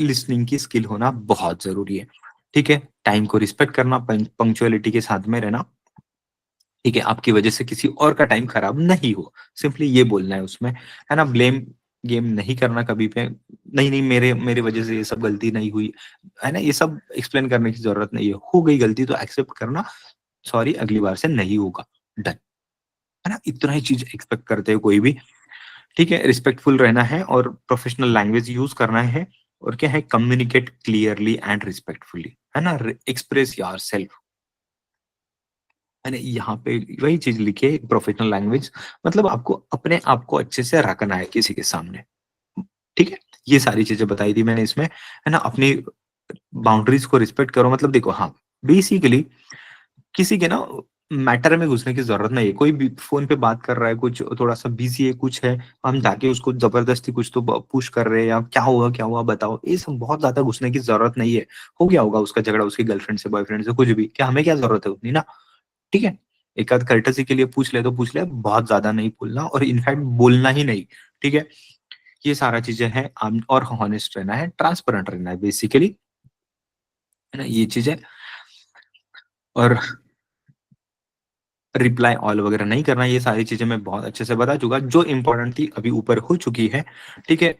बाकी तो ऐसा ही चीजें बस समझने के लिए, और ये सेशन तो ऐसा है, ये हर जगह काम आने वाला है, आपकी प्रोफेशनल लाइफ हो या पर्सनल लाइफ हो, हर जगह पे, ठीक है। आप किसी का अगर नाम लेके बात करते हो तो उनको अच्छा लगता है, बट हमारे देसी साइड में मतलब छोटे मोटे ऑर्गेनाइजेशन में सर भी बोलना पड़ता है, ठीक है। उस ऑर्गेनाइजेशन का कल्चर आपको समझ जाएगा कुछ दिनों में, तो उसके हिसाब से सर बोलो, या फिर भाऊ वाला भी कॉन्सेप्ट चलता है, ठीक है, बॉस को भाऊ बोलते हैं, ठीक है, कई जगह पे ये सारा चीज चलता है, ठीक है। प्रॉम्प्टली रिप्लाई करना किसी को भी, और टीम वर्क एंड कोलैबोरेशन बहुत इंपॉर्टेंट, ठीक है, क्योंकि आप कोई भी आपको हायर कर रहा है तो बेसिकली वो आप उस ऑर्गेनाइजेशन का पार्ट बनने जा रहे हो, टीम बनने जा रहे हो, टीममेट बनने जा रहे हो, तो आप उनसे कोलैबोरेट करोगे और टीम में काम करने के लिए फिट बैठोगे आप, ठीक है। यस, पंक्चुअलिटी वगैरह तो हो चुका है, एक्टिव लिसनिंग वगैरह सारी चीजें, है ना। कॉन्फिडेंशियलिटी भी, देखो कॉन्फिडेंशियलिटी मतलब यार, किसी की चीजें आपके पास किसी ने बता दिया गुड फेथ में, तो उसको इधर उधर फैलाओ नहीं, नहीं तो देखो उसने बोला है, हाँ मैं तेरे को बता रहा हूँ, किसी और को बताने का नहीं, मैं भी तेरे को बता रहा हूँ, किसी और को बताने का नहीं, हो गया वो चालू, ठीक है ना। वो सारी चीजें नहीं आ गई अपने कानों तक, रोक देना वहीं पे, अगर सेंसिटिव चीजें है तो। पॉजिटिव एटीट्यूड रखो हमेशा, ठीक है। अप्रोचेबल होना चाहिए, आप ऑप्टिमिस्टिक होना चाहिए, ओवर कॉन्फिडेंस नहीं। ओवर कॉन्फिडेंस और पॉजिटिव एटीट्यूड एंड ऑप्टिमिस्टिक में फर्क है, ठीक है, बहुत फर्क है दोनों में, है ना। हायरार्की को फॉलो करो, डायरेक्टली बॉस से जाके बात नहीं करना, आपका अगर इमीडिएट बॉस है तो पहले उसको रिस्पेक्ट दो, बाद में उनके ऊपर जाना, ठीक है। उसके बाद ये पॉश के लिए मैंने बोला था, ठीक है, मैं वापस से बताता हूँ, ये ये जो पॉलिसी है आजकल पॉश की, प्रिवेंशन ऑफ सेक्सुअल हरासमेंट, है ना, ये फीमेल्स के लिए लागू हुई है, मतलब बेसिकली फीमेल्स के साथ में ऐसा कोई भी बिहेव करता है, बर्ताव करता है, कोई भी ऑर्गेनाइजेशन में कुछ इस टाइप के वर्ड यूज करता है कि उनको शेमफुल होना पड़ता है गर्ल्स को, है ना, मतलब ये हरासमेंट वाली बात हो जाती है। तो ये चीज की आप कंप्लेंट करो, कमिटी होती है ना, कुछ लोग होते हैं उसको देखने के लिए, ऐसा कोई कर तो नहीं रहा है बिहेवियर, उनको जाके बताओ अपनी प्रॉब्लम, उन पे स्ट्रिक्ट एक्शन होती है, जॉब भी जाती है, ठीक है। तो ये उसके लिए पॉलिसी हर कंपनी में होती है, और उसकी ट्रेनिंग भी दी जाती है सबकी, सबको, ठीक है। यस, और अडेप्टेबिलिटी एंड कंटिन्यूअस लर्निंग तो आपको रखना ही रखना है, ठीक है। कितना सिंपल था, आई होप ये आप इसको बार बार देखना है, बार बार देखो, और इस नोट्स को तो साइड में रख दो भले, एक दो बार देख लेना, बहुत अच्छे से हर जगह काम आएगा आपको, ठीक है। और ये इंटरव्यू के टाइम पे तो पहले तो इसको देख के जाना, ठीक है। Done. उसके बाद रिज्यूम राइटिंग का है, रिज्यूम राइटिंग का देख लेते हैं हम लोग। और रिज्यूम राइटिंग तो आपको पहले ही बना के रखना है, ठीक है, अभी से बना के रख दो, ठीक है। रिज्यूम राइटिंग बेसिकली देखो, आप कोई भी ऑर्गेनाइजेशन में जाने से पहले आपका रिज्यूम आता है, ठीक है। आपका रिज्यूम मतलब क्या है, आपका रिफ्लेक्शन है ना, आप क्या हो, आपकी पर्सनालिटी क्या है, वो आपका रिज्यूम शो करता है, राइट। क्योंकि आप किसी को पहले तो रिज्यूम भेजते हो ना, वो जाता है उनके ऑर्गेनाइजेशन में, वो जितना ब्यूटीफुल हो, है ना, सुंदर हो, उतना ही आपकी चांसेस है कि आपको जॉब मिलेगी, राइट। तो उतना सुंदर हमें बनाना है। बेसिक चीजें होती है, कुछ रिक्वायरमेंट्स है, कुछ टिप्स है उसके, है ना। अगर मैं बिना पढ़े अगर बताऊँ सारी चीजें, तो मैंने बता चुका हूँ, ब्यूटीफुल होना चाहिए, सुंदर होना चाहिए, उसमें आपका जो कंटेंट है, आपको जो कुछ आता है वो सारा चीज उसमें होना चाहिए। आपका उसका फॉन्ट की अलाइनमेंट प्रॉपर हो, फॉन्ट का स्टाइल, उसका साइज वगैरह प्रॉपर हो, सारी चीजों का हेडर्स सेपरेटली दिखने चाहिए बोल्ड में, कंटेंट बराबर दिखना चाहिए, उसकी अलाइनमेंट प्रॉपर होनी चाहिए। और जो भी फॉन्ट का स्टाइल है, कैलिब्री हो या टाइम्स न्यू रोमन हो, नॉर्मल फॉन्ट्स है यही वाले यूज करना, कोई भी इटैलिक विटैलिक ये सारा चीज है, और स्टाइलिश वाले यूज करने की जरूरत नहीं है। बस बेसिक टिप्स तो यही है उसके लिए, ठीक है। बट कुछ इंपॉर्टेंट चीजें होती है, उसका लेआउट होता है, उसको फॉलो करना पड़ता है, ठीक है। हम बेसिकली क्या बनाएंगे, रिज्यूम बनाएंगे, है ना। रिज्यूम के ये पॉइंट्स दिए हुए हैं, है ना, ये जॉब स्पेसिफिक होना चाहिए यूजुअली, बट ठीक है, अब हम लोग ऐसा रिज्यूम बनाएंगे क्योंकि एक एंट्री लेवल पे है कि वो हर ऑर्गेनाइजेशन के लिए फिट हो, हर एक जॉब रोल के लिए फिट हो, ठीक है। Done sir. आपकी स्किल्स होती है, कुछ हार्ड स्किल्स होती है और सॉफ्ट स्किल्स होती है। हार्ड स्किल्स मतलब कौन सी, जो टेक्निकल स्किल्स है ना, टैली हो गया, कंप्यूटर का नॉलेज हो गया, है ना, कुछ सॉफ्टवेयर का नॉलेज हो गया, वो सारा चीज हार्ड स्किल्स हो जाएगी। और सॉफ्ट स्किल मतलब आपकी पर्सनालिटी को जो रिफ्लेक्ट करता है, मतलब आप क्या सोचते हो बेसिकली, आप क्रिटिकल थिंकिंग, है ना, आपका विजन क्या है, राइट, आप कोई भी चीज को कैसे देखते हो, क्रिटिकल थिंकिंग हो गया। उसके बाद में कम्युनिकेशन आप कैसे करते हो, कन्विंसिंग पावर आप में है क्या, है ना, आप किसी को भी जल्दी अपना फ्रेंड बना लेते हो क्या, ये सारी क्या है, आप अच्छे से कोलैबोरेट कर सकते हो क्या किसी के साथ में, ये सारी चीजें सॉफ्ट स्किल्स है। बहुत सारी होती है सॉफ्ट स्किल्स, है ना, चाहे आज मैं कुछ बताऊं, 4 दिन बाद मैं कुछ बताऊं, जो मुझे याद आता है, ठीक है। बट द थिंग इसकी ये सारी चीजें आपकी पर्सनल, क्या बोलेंगे उसको, आपका पर्सनल ट्रेट्स है ये सारी चीज, है ना। Yes sir. आपके फीचर्स, ठीक है, बेसिकली सबके फीचर्स होते हैं ना, फोन लेते तो फोन के फीचर्स देखते हैं ना हम लोग, तो ये होते हैं आपके फीचर्स, आपके पर्सनैलिटी के फीचर्स, ठीक है। आपको हार्ड स्किल्स तो चाहिए ही चाहिए, बट हाँ सॉफ्ट स्किल भी आपके साथ में होनी चाहिए, है ना। अब 10 अगर हार्ड स्किल्स लिखते हो आपके रिज्यूम में, तो 6-7 ये सॉफ्ट स्किल्स भी लिख लेना, ऐसे टेबल फॉर्म में देना है। आप आपके लिए मैं रिज्यूम भी रखा था यहाँ पे, चलो सुमित का रिज्यूम है, ठीक है। ये ऑब्जेक्टिव था, ये भी बताऊंगा मैं, है ना। या सॉफ्ट स्किल्स हार्ड स्किल्स की बात हो गई, ये देखो कितना अच्छे से हम लोगों ने लिखा हुआ है, ठीक है। आज इट इज, आप इसको कॉपी कर लेना आपके रिज्यूम में, ये रिज्यूम भी आपके साथ में शेयर किया था। मैं तो बोलता हूँ ये रिज्यूम पकड़ना आप एज इट इज, इसमें बस आपके चेंजेस कर देना, आपका एड्रेस वड्रेस सब कुछ है, आपका चीजें डाल देना जो भी डिटेल्स है, बाकी जो भी एक्सपीरियंस होगा तो वो चीज डाल देना, इसमें चेंजेस करना, बाकी की चीजें एज इट इज रखना, चलेगा, कोई दिक्कत नहीं है अगर आपको फॉर्मेटिंग का वगैरह इशू है तो। ये प्रोफेशनल लर्निंग तो स्पेशली ये अपना नेक्स्ट यू के लिए ही था, तो ये तो सेम ही रहेगा समझो आपके लिए। बाकी ये जहां पर चेंज लगता है आपको बस उसमें चेंज करो, ठीक है। तो बेसिकली उसका लेआउट है, एंड यहाँ पे हेडर्स है, इसमें वो एड्रेस वगैरह दिया है, आपका करंट वाला एड्रेस, आपकी फोटो लगा देना अच्छे से प्रोफेशनल वाली। करियर का ऑब्जेक्टिव होता है, एज इट इज रखो, चलेगा, कोई दिक्कत नहीं है ना। एजुकेशनल क्वालिफिकेशन है आपका, ये सारा भी प्रॉपरली फॉर्मेटेड रखना, जो भी एकदम हाईएस्ट वाला होता है उसको ऊपर रखना, उसके बाद में लेटेस्ट वाला ऊपर और जो पुराना वाला नीचे रखना, ठीक है। ऑर्गेनाइजेशनल का एक्सपीरियंस जहां जहाँ पे था वो चीजें आप लिख देना। उसके बाद ये स्किल्स लिखनी है आपको, अपने प्रोफेशनल लर्निंग, ये एडिशनल डलवाया था मैंने सारा चीज, ठीक है। ये आप एज इट इज रखना, सर्टिफिकेशंस को कुछ किया है, अचीवमेंट्स है, और पर्सनल डिटेल्स, ठीक है, जो परमानेंट एड्रेस वगैरह है, आप मेल फीमेल क्या हो, आपका डेट ऑफ बर्थ वगैरह सब, और डिक्लेरेशन ये रख देना, आज की डेट में फिर भी चलता है हमारे इधर, ठीक है। तो ऐसा होना चाहिए, है ना। डेट और प्लेस वगैरह तो रख ही देना आप, और प्लेस हमेशा लोकल वाला ही डालना चलेगा जहाँ की जॉब है, ठीक है। मतलब ये दिखेगा कि आप अभी कहाँ पे हो। और ये डेट हमेशा थोड़ा सा, अगर सॉफ्ट कॉपी है तो 2-4 दिन पहले का ही अपडेट किया हुआ है ऐसा दिखना चाहिए। इसलिए जिस दिन आप रिज्यूम शेयर कर रहे हो उसके 2-4 दिन पहले की रख देना उसको, ठीक है। ये टाइप का रिज्यूम आप बनाओ, बहुत ही सुंदर रिज्यूम है ये, ठीक है। यहाँ पे लिंक्डइन, इंस्टा की आईडी वगैरह डाल देना इसमें, ठीक है। Done sir. ठीक है, ये जितनी चीजें मैंने बताया ना, देखो हेडर्स, ऑब्जेक्टिव, सब कुछ यहाँ पे लिखा हुआ है, ठीक है। एक्सपीरियंस रेलेवेंट होना चाहिए आपका, अगर रेलेवेंट रहता है तो ये ऊपर में रखना है, अगर लेस रेलेवेंट होता है तो एजुकेशन के नीचे डालना है, ठीक है। मतलब डिपेंड करता है कौन से सिचुएशन में वो रिज्यूम जा रहा है, तो लेकिन आप रख देना ऊपर, कोई दिक्कत नहीं, उतना माइंड नहीं करते, ठीक है। और आप इंटर्नशिप प्रोजेक्ट्स वगैरह कुछ किए तो चलो जाने दो अभी, ठीक है। किया है तो बहुत अच्छी बात है, उसको प्लेस कर देना, इसके अकॉर्डिंग उसको डिटेल में देखना है तो देख लेना एक बार, ठीक है। बहुत इंपॉर्टेंट है, डिटेल में तो आपका देखना बनता ही है इसको, ठीक है। एम्प्लॉयर को showcase the things it likes, मतलब एम्प्लॉयर को आपको वो बताना है जो उसको अच्छा लगे। सर हमें क्या पता, मेरे को थोड़ी मिला है ना वो, मुझे क्या पता उसको क्या अच्छा लगता है क्या नहीं अच्छा लगता है। बेसिकली उनको प्रोफेशनल बिहेवियर अच्छा लगता है, और कभी अगर उसको ऑलरेडी जानते होंगे आप लोग, उसके बिजनेस को जानते हैं, राइट, तो इसलिए बोलते हैं कि बिजनेस की वेबसाइट वगैरह देख लेना एक बार, वो बिजनेस में कौन से बिजनेस में है, तो फिर उसी के रिलेटेड बात करना कभी भी, ठीक है। डन सर, है ना। बस इतनी चीजें हैं।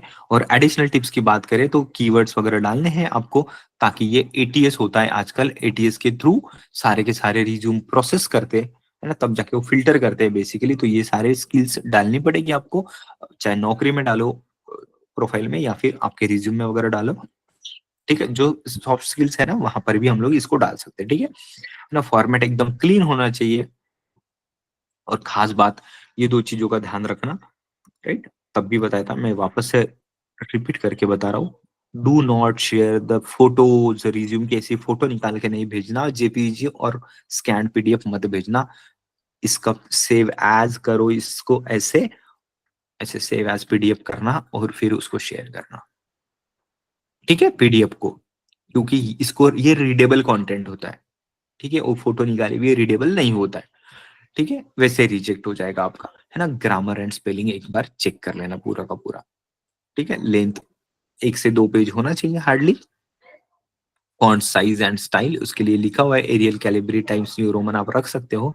और फॉन्ट आप 10, 11 से 12 वाला, 10 से 12 के बीच में कुछ भी रख दो, नॉर्मल फॉन्ट, है ना। ये वाला जो फॉन्ट होना चाहिए ना, ये वाला, है ना। देखो यहाँ पे क्या है, 10 का फॉन्ट है, राइट, और यही ऊपर में देखो तो ये भी 11 का है, 12 का भी रख सकते हो चलेगा, है ना। ऐसे करके तो हेडर्स अलग से दिखना चाहिए बस, और कंसिस्टेंट होना चाहिए, नहीं तो यहाँ पे 14 का है, यहाँ पे 13 का है, कुछ है, ऐसे फॉन्ट वगैरह नहीं होना चाहिए, ठीक है।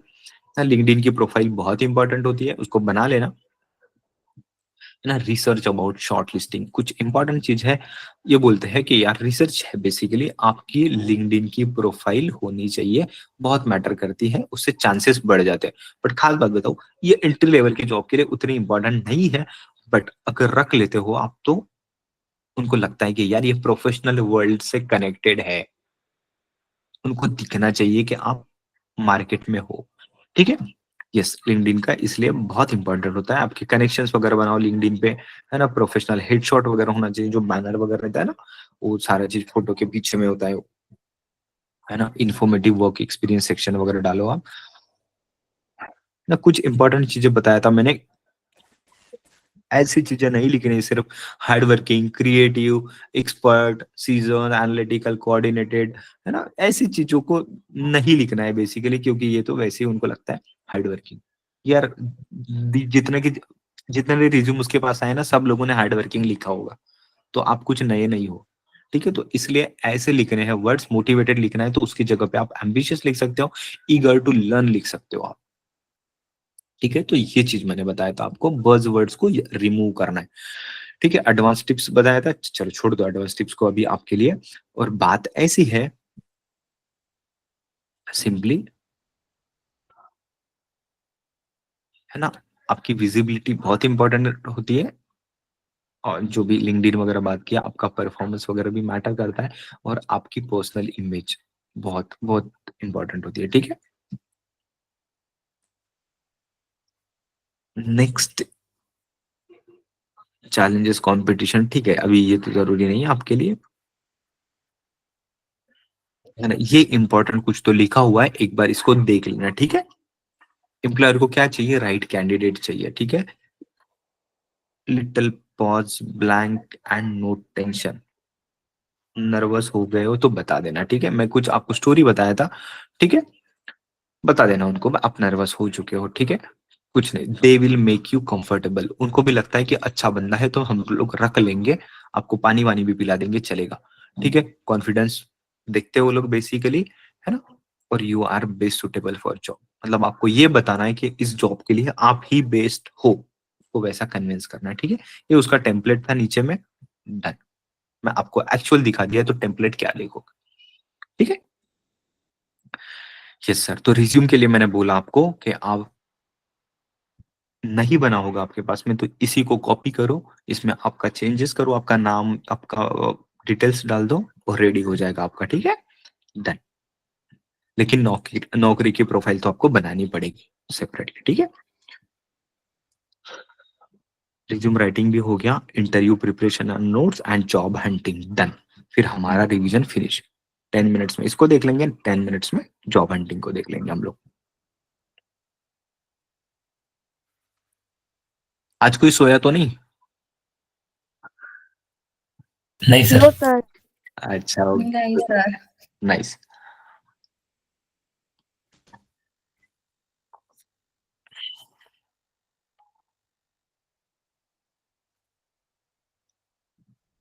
ओके, सो ये चीजें थी basically preparation for the interview. आप इंटरव्यू के लिए कौन सी चीजें ध्यान रखोगे, ठीक है, वो सारा चीज।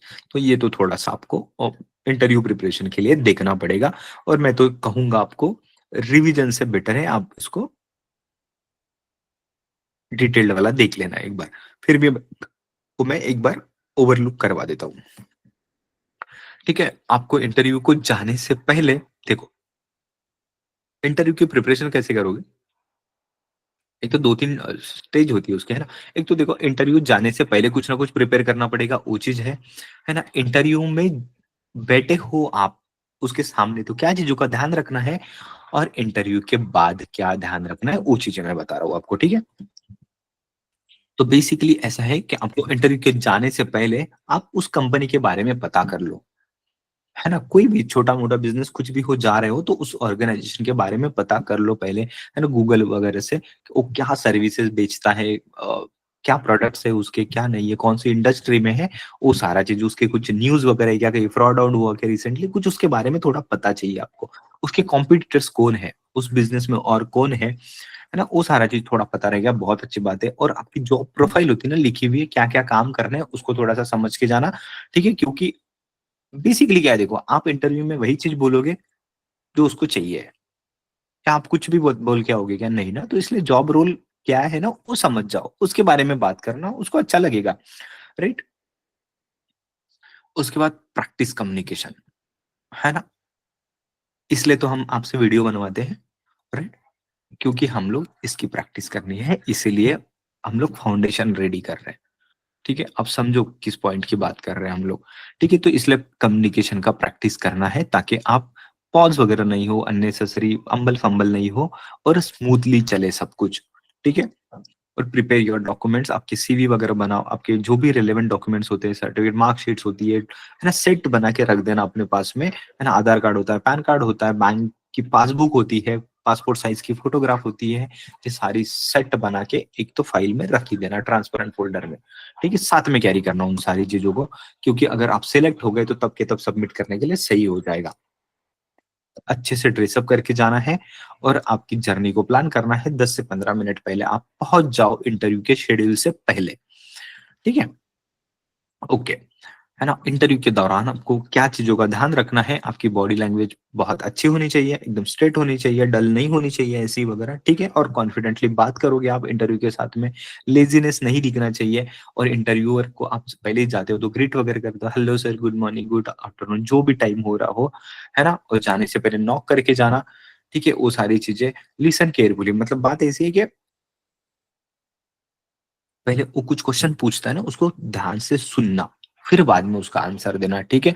अगर नहीं समझ में आया उसका क्वेश्चन तो बोल देना, can you pardon please sir, है ना। एक बार उनको रिपीट करने के लिए बोल देना, पोलाइटली आप बोलोगे, आप बता देंगे, वो वापस से पूछ लेंगे, ठीक है ना। ऑनेस्टली बात करो, घुमाने की कोशिश मत करना, क्योंकि वो बंदा आपसे स्मार्ट होता है, ध्यान रखना, ठीक है। Stay positive.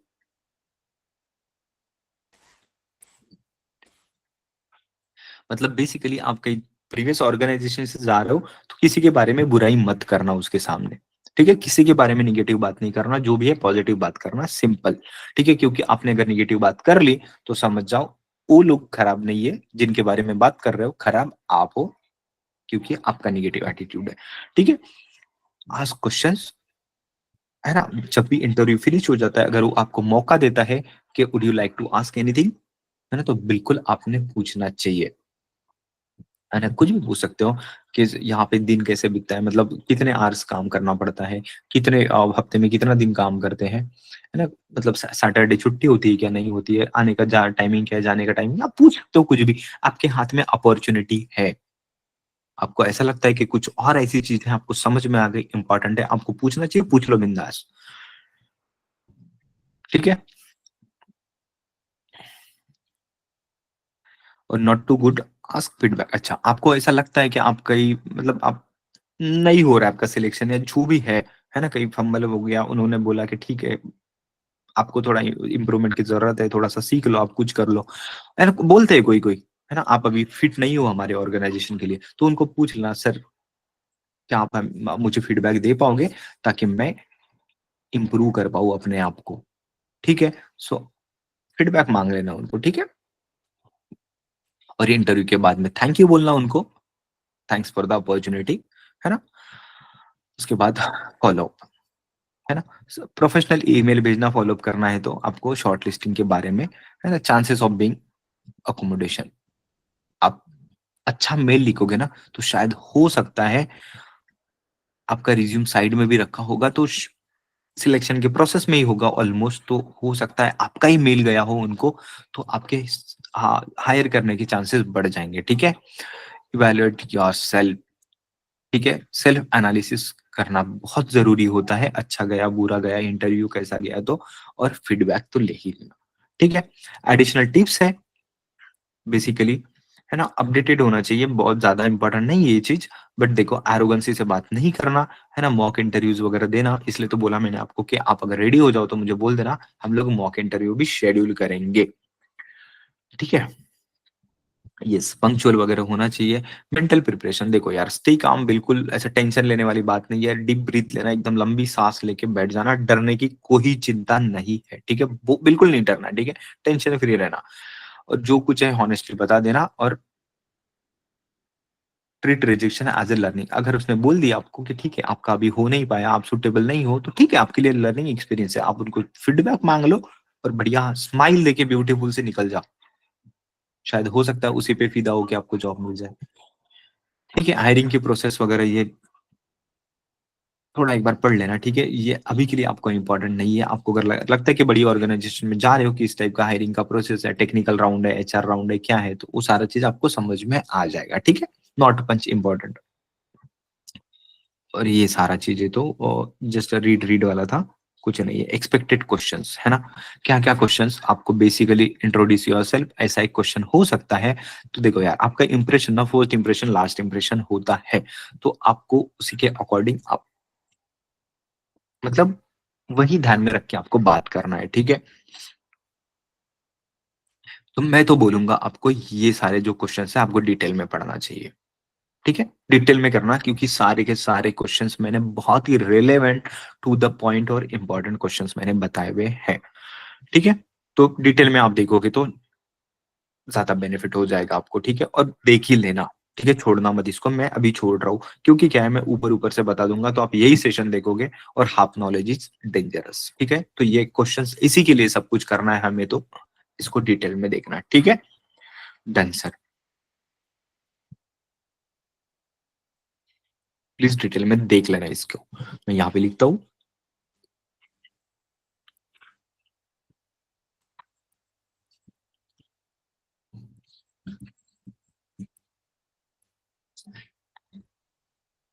सेशन और ठीक है, और आई होप आप उसको देख लोगे। ठीक है, ये सर। नेक्स्ट है जॉब हंटिंग। ठीक है, चलो 10 मिनट्स है हमारे पास, 10 मिनट्स में ये भी फिनिश हो जाएगा। ठीक है, जॉब हंटिंग मतलब बेसिकली जॉब्स कैसे ढूंढने हैं। ये पढ़ने वाली बात है क्या? बिल्कुल ही नहीं, फिनिश हो गया आपका रिवीजन यहाँ पे, राइट, फिनिश हो गया। ये तो जस्ट जॉब कैसे ढूंढने हैं, प्रोफाइल वगैरह शायद हम लोगों ने बनाई थी ये सेशन में, तो वो वाला चीज यहाँ पे था। ठीक है, तो जॉब्स ढूंढने की एक जर्नी होती है, तो वो जर्नी यहाँ पे लिखी है। आपको नॉलेज, बेसिकली जॉब्स पाने के लिए आपको क्या करना पड़ता है वो चीज है। देखो, आपको नॉलेज लेना है, स्किल सेट्स इंप्रूव करना है, आपका हो चुका है, राइट। यस सर, उसको बस थोड़ा सा रिवाइज करने की जरूरत है। रिज्यूम बनाना है, बना लेना। इंटरव्यू की प्रिपरेशन करना है, सेशन है आपके पास। अलग अलग प्लेटफॉर्म पे रजिस्टर करना है, नौकरी पे करना है, अपना जॉब्स करके एक है, वर्क इंडिया एक है, उन पे कर लेना। ठीक है, क्या क्या दो बोल रहा हूँ मैं वापस से यहाँ पे, इसके पहले में शायद मैंने वो बताया नहीं था, बट अपना जो जॉब्स का ग्रुप वगैरह है ना, उस पे मैं देखता हूँ आजकल तो कहाँ कहाँ से जॉब मिलती है, तो ये लोकल जॉब्स के लिए बहुत इंपॉर्टेंट है। ठीक है, एक होता है नौकरी, NAUKRI, नौकरी.com, है ना। एक होता है इसी का एक दूसरा वेबसाइट है, जॉब है.com, जॉब है, ठीक है, ऐसा ही उसका नाम नाम है, जॉब है.com। उसके बाद वर्क इंडिया .com या कुछ है इधर, लेकिन वर्क इंडिया के नाम से एक है। ये 1 2 3 और एक 4 होता है, अ, अपना जॉब्स, अपना जॉब्स का एक है। ये 4 तो है ही है, ठीक है, यस। और बाकी फिर अगर जॉब्स देखनी है तो फिर नेक्स्ट यू का, सर आप हर जगह अपनी बात करते हो। नेक्स्ट यू का व्हाट्सएप ग्रुप है, मैं क्या करूँ आपके लिए, तो जॉब्स लेके आता हूँ मैं, ग्रुप को ज्वाइन कर लेना। देखो, तो यहाँ तक आ चुके हैं हम लोग, रजिस्टर करना ही है, रजिस्टर करना है। Practical experience along side the job, ये हम लोग प्रैक्टिकल सेशन देखेंगे, वो वाला हो जाएगा आपका, वो भी चीज है ना। पर्सनल एंड प्रोफेशनल कनेक्शंस को आपको यूज करना है। प्रोफेशनल कनेक्शन में आपके भाई बहन बंधु फ्रेंड्स रिलेटिव कोई भी होगा जो कि अच्छी पोजीशन में कहीं जॉब कर रहे हैं, उनको फोन कर लेना, हाय भैया, हेलो भैया, कैसे हो, बहुत दिनों से आए नहीं खाना पीना खाने के लिए, है ना, बहुत याद आती है आपकी, है ना, कैसे चल रहा है आजकल, मैं भी थोड़ा सोच रहा था जॉब करूँ अभी, लगा देना मस्का थोड़ा सा। ठीक है, डन हो गया, बस यही चीज है इसमें, है ना। कैसे नौकरी पे वगैरह हमने प्रोफाइल बनाई थी, तो वैसी आप बना लेना एज इट इज। इसी में हमने सेशन देखा था आई थिंक, राइट, क्या क्या चीजें इंपॉर्टेंट है, तो राइट, ऑनलाइन जॉब्स पोर्टल पे अप्लाई करना मैंने बता दिया, ये तो है ही। अकाउंट अलग अलग टाइप की जॉब्स होती है, AP की, AR की, R2R की, है ना, accountant, accounts executive, senior accountant, किसी भी नाम हो, काम एक ही है, बस ये 3 अलग है, ये 3 अलग है, ये एक ही है समझो। ठीक है, जूनियर अकाउंटेंट होगा या फाइनेंस अकाउंट एग्जीक्यूटिव होता है, सबके काम एक ही होते हैं। फिर कंपनी की वेबसाइट्स में भी आप कर सकते हो, लेकिन अभी इस पे फोकस मत करना, ये बहुत टाइम कंज्यूमिंग होता है। इंपॉर्टेंट यही है सारा चीज, है ना, ऊपर में जो लिख के दिया। नेटवर्किंग, आप व्हाट्सएप ग्रुप्स वगैरह, टेलीग्राम के चैनल्स वगैरह है, ऐप भी, इंस्टा पे भी अगर वो आते हैं तो फिर कर लेना। ठीक है, डन। उसके बाद रिक्रूटमेंट एजेंसीज वगैरह है ना, वहां पे आप बात कर सकते हो, but do not pay them a single penny. 1 रुपया भी देने की जरूरत नहीं है, अगर कोई मांग रहा है तो समझ जाना वो फ्रॉड है। ठीक है, किसी को नहीं, किसी को पैसे देने की जरूरत नहीं है ना। स्किल डेवलपमेंट के प्लेटफॉर्म्स आप कर सकते हो, ये आपके लिए नहीं है। ठीक है, ये बस नेक्स्ट यू आपके लिए है, आपने कर लिया है ऑलरेडी। ठीक है, enhance your skill sets, already कर चुके हो तो अभी इसको क्या ही करोगे, है ना। डोंट बाय एडिशनल कोर्सेज, मैं आपको सजेशन दे रहा हूँ, है ना। अननेसेसरी टाइम की बर्बादी करोगे और उससे ज्यादा बर्बादी पैसों की करोगे, ठीक है। जॉब डिस्क्रिप्शन को आपको अच्छे से देख लेना है, उसके अकॉर्डिंग आपको आपकी प्रोफाइल को बनाने का है ना। राइट यार, ये जरूरत नहीं है, ठीक है, अभी के लिए, है ना। माइंडसेट एंड सॉफ्ट स्किल्स सब हम लोगों ने देख चुके हैं। आप पॉजिटिव होने चाहिए, है ना। कॉन्फिडेंस आप में होना चाहिए, जो कि हम लोग उस पर काम कर रहे हैं। और आप लोगों का कॉन्फिडेंस तो बढ़ चुका है, बट उसको थोड़ा प्रैक्टिस में लाना पड़ेगा, थोड़ा कंटिन्यूअसली आप प्रो बन जाओगे, ठीक है। डन है, बाकी यहाँ तो कुछ है नहीं सच, है ना। Do not upgrade pro services, ये इनकी प्रो सर्विसेज के लिए बोलता है, जरूरत भी नहीं है किसी को पे करने। और ऐसे फ्रॉडस्टर्स के कॉल आते जाएंगे, आपको बिल्कुल एंटरटेन नहीं करना। You are being prepared for this, है ना। वीडियो के लिए जो था, है ना, इसके लिए भी हम लोग प्रैक्टिस कर रहे हैं। बेसिकली जो वीडियो सेशंस वगैरह बोलता हूँ ना, उससे 2-3 काम आसान हो जाने वाले हैं आपके, ठीक है। Done. Next, tips for recording Hindi में। डन, ओके, ठीक है। ये वीडियो सेशन के, अब इस वीडियो वाला कैसे बनाना है, रिज्यूम, वीडियो रिज्यूम बेसिकली, उसके लिए यहाँ पे टिप्स दी हुई थी। डन है, ठीक है।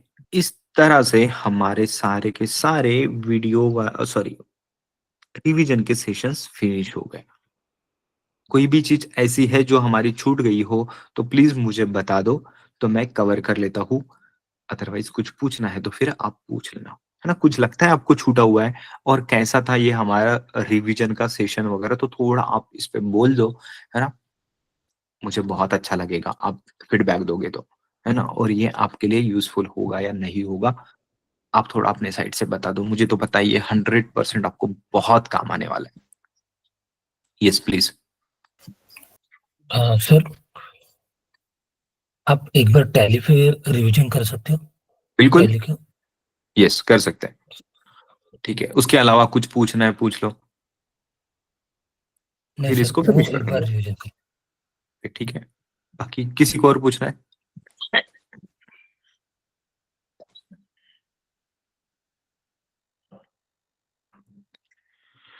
किसी को कुछ पूछना है? नहीं सर, पूछना नहीं था लेकिन बताना था। बताओ। हाँ मतलब वो जो आपने वो सेशंस लिए ना, मतलब डिटेल में जीएसटी वाला सब कुछ, हाँ, शायद उससे भी अच्छा मुझे आज का सेशन लगा पढ़ने में। नहीं, और वापस बोलो एक बार। जो आपने जीएसटी का सिखाया, मतलब डिटेल में सिखाया ना बहुत कुछ, वो ठीक है, ओके। तो वो सब नोट्स निकालने के, मतलब वो नोट्स ना प्रिंट आउट निकाले, ये नोट्स के हम प्रिंट आउट निकाल सकते हैं क्या? हाँ निकाल सकते हो। बट मैंने कल भी शायद बोला था इसको वैभव को कि यार देखो क्या होता है ना, हमने पूरा लॉ पढ़ा हुआ है, ठीक है। और हाँ मैंने पहले ही बोला है कि यार मैं पूरा डिटेल में बता रहा हूँ ये चीज, ठीक है। तो क्या है, आपके पास कंप्लीट नॉलेज सेट है अभी, उसकी प्रिंट आउट निकाल के रख दो, ठीक है। हार्डली थोड़े से पैसों की जरूरत पड़ेगी, 100-150 रुपए एडिशनल लगेंगे, आपके पास रहे।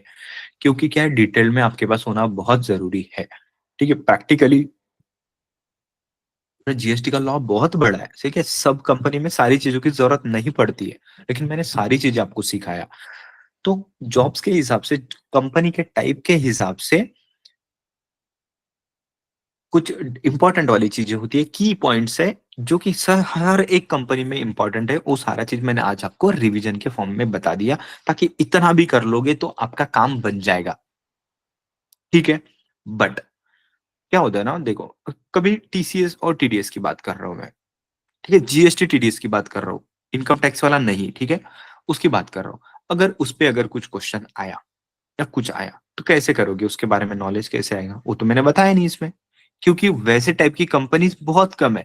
मान लो आपको जॉब लग गई, अमेजन में लग गई, मीशो में लग गई, उसकी जैसी कोई ई कॉमर्स वाली कंपनी है वहां पे लग गई, तो फिर आज जो पढ़ा वो तो इम्पोर्टेंट है, बट उसके साथ वो टीडीएस और टीसीएस का नाम भी आना इंपॉर्टेंट है उस जॉब के लिए। इसलिए आपके पास वो नोट्स होनी चाहिए, समझ रहे हो आप, ठीक है। क्योंकि उसमें कंप्लीट दिया हुआ है ना। नो डाउट आज का जो मैंने बताया, मैंने जानबूझ के मैंने ये चीज डिटेल में करवाई है, क्योंकि मुझे पता है उतना पढ़ना बहुत डिफिकल्ट होता है रिवीजन के लिए, इसलिए मैंने शॉर्ट में आपको पूरा क्रक्स बता चुका हूँ, और उतना ही इंपॉर्टेंट है, जो कि सब ऑर्गेनाइजेशंस के लिए है, क्योंकि वो बेसिक चीजें हैं। लेकिन कुछ इंडस्ट्री स्पेसिफिक चीज थी, जैसा टीडीएस और टीसीएस की बात किया, उसका काम तो वही करेगा ना जो डिटेल में दिया हुआ है सेशन में, तो वो टॉपिक देखना पड़ेगा आपको, ऐसे होता है। ठीक है सर, इसका मतलब कि आज का सेशन इंपॉर्टेंट नहीं है? आज का तो सबसे इंपॉर्टेंट है। नोट्स उतना भी किया तो बहुत है आपके लिए, मैं बस ये बोल रहा हूँ आपको कि उसकी प्रिंट आउट निकाल के रखना, अपने पास रहे बस। बाकी देखने के लिए आज का सेशन देखना है रिवीजन वाला, और नो डाउट मैंने उसको बहुत अच्छे से बताया हुआ है, बहुत अच्छे से बताया आज का वाला। ठीक है, एंड थैंक्स, आपने बताया मुझे, एक्नॉलेज किया उन चीज को और फीडबैक दिया, थैंक यू सो मच। और किसी को कुछ बोलना है? फिर मैं तारीख का बता दूं।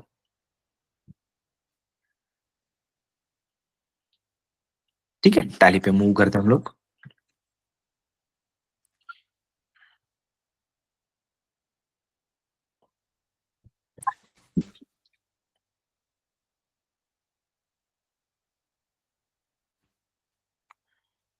चलो, बहुत अच्छी चीज बोला वैभव ने, तो ये टैली का हम लोग एक बार देख लेते हैं ना, अमेजन मार्ट को ही देख लेते हैं, चलो ठीक है।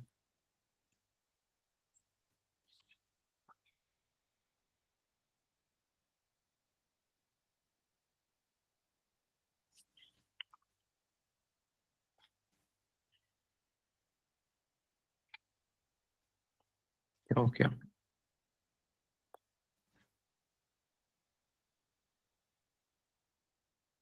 चलो ओपन हो गया। सो देखो, टैली के लिए मैं बेसिक बेसिक चीजें कवर करवा देता हूँ। ठीक है, सो अभी तो हम लोग इसमें यही बात, इसमें अकाउंटिंग की तो बात कर नहीं पाएंगे, राइट। तो मैं अपीयरेंस और लेआउट के बारे में बात करता हूँ, कौन से फीचर्स किस चीज के लिए यूजफुल है। ठीक है, तो ये हमारा कंप्लीट गेटवे ऑफ टैली बोलते हैं इसको, ये देखो गेटवे ऑफ टैली। तो इसमें कंपनी क्रिएशन से रिलेटेड कंपनी क्रिएट कर सकते हैं, कंपनी ऑल्टर कर सकते हैं, है ना, कंपनी चेंज कर सकते हैं, मतलब कौन सी कंपनी, 2-3 कंपनीज यहाँ सिलेक्ट हुई है तो शिफ्ट कर सकते हैं हम लोग कंपनीज में। ठीक है,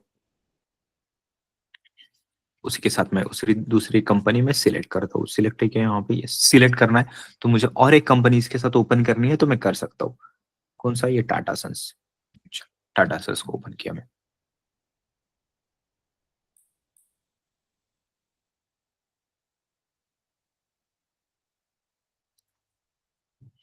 जस्ट अ मिनट, क्लिक किया है, ओपन होने का है।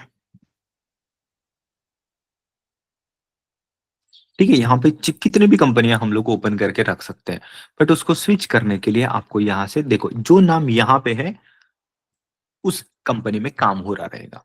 ठीक है, नहीं तो इधर की एंट्री उधर हो जाएगी, ध्यान रखना। ठीक है, सॉरी,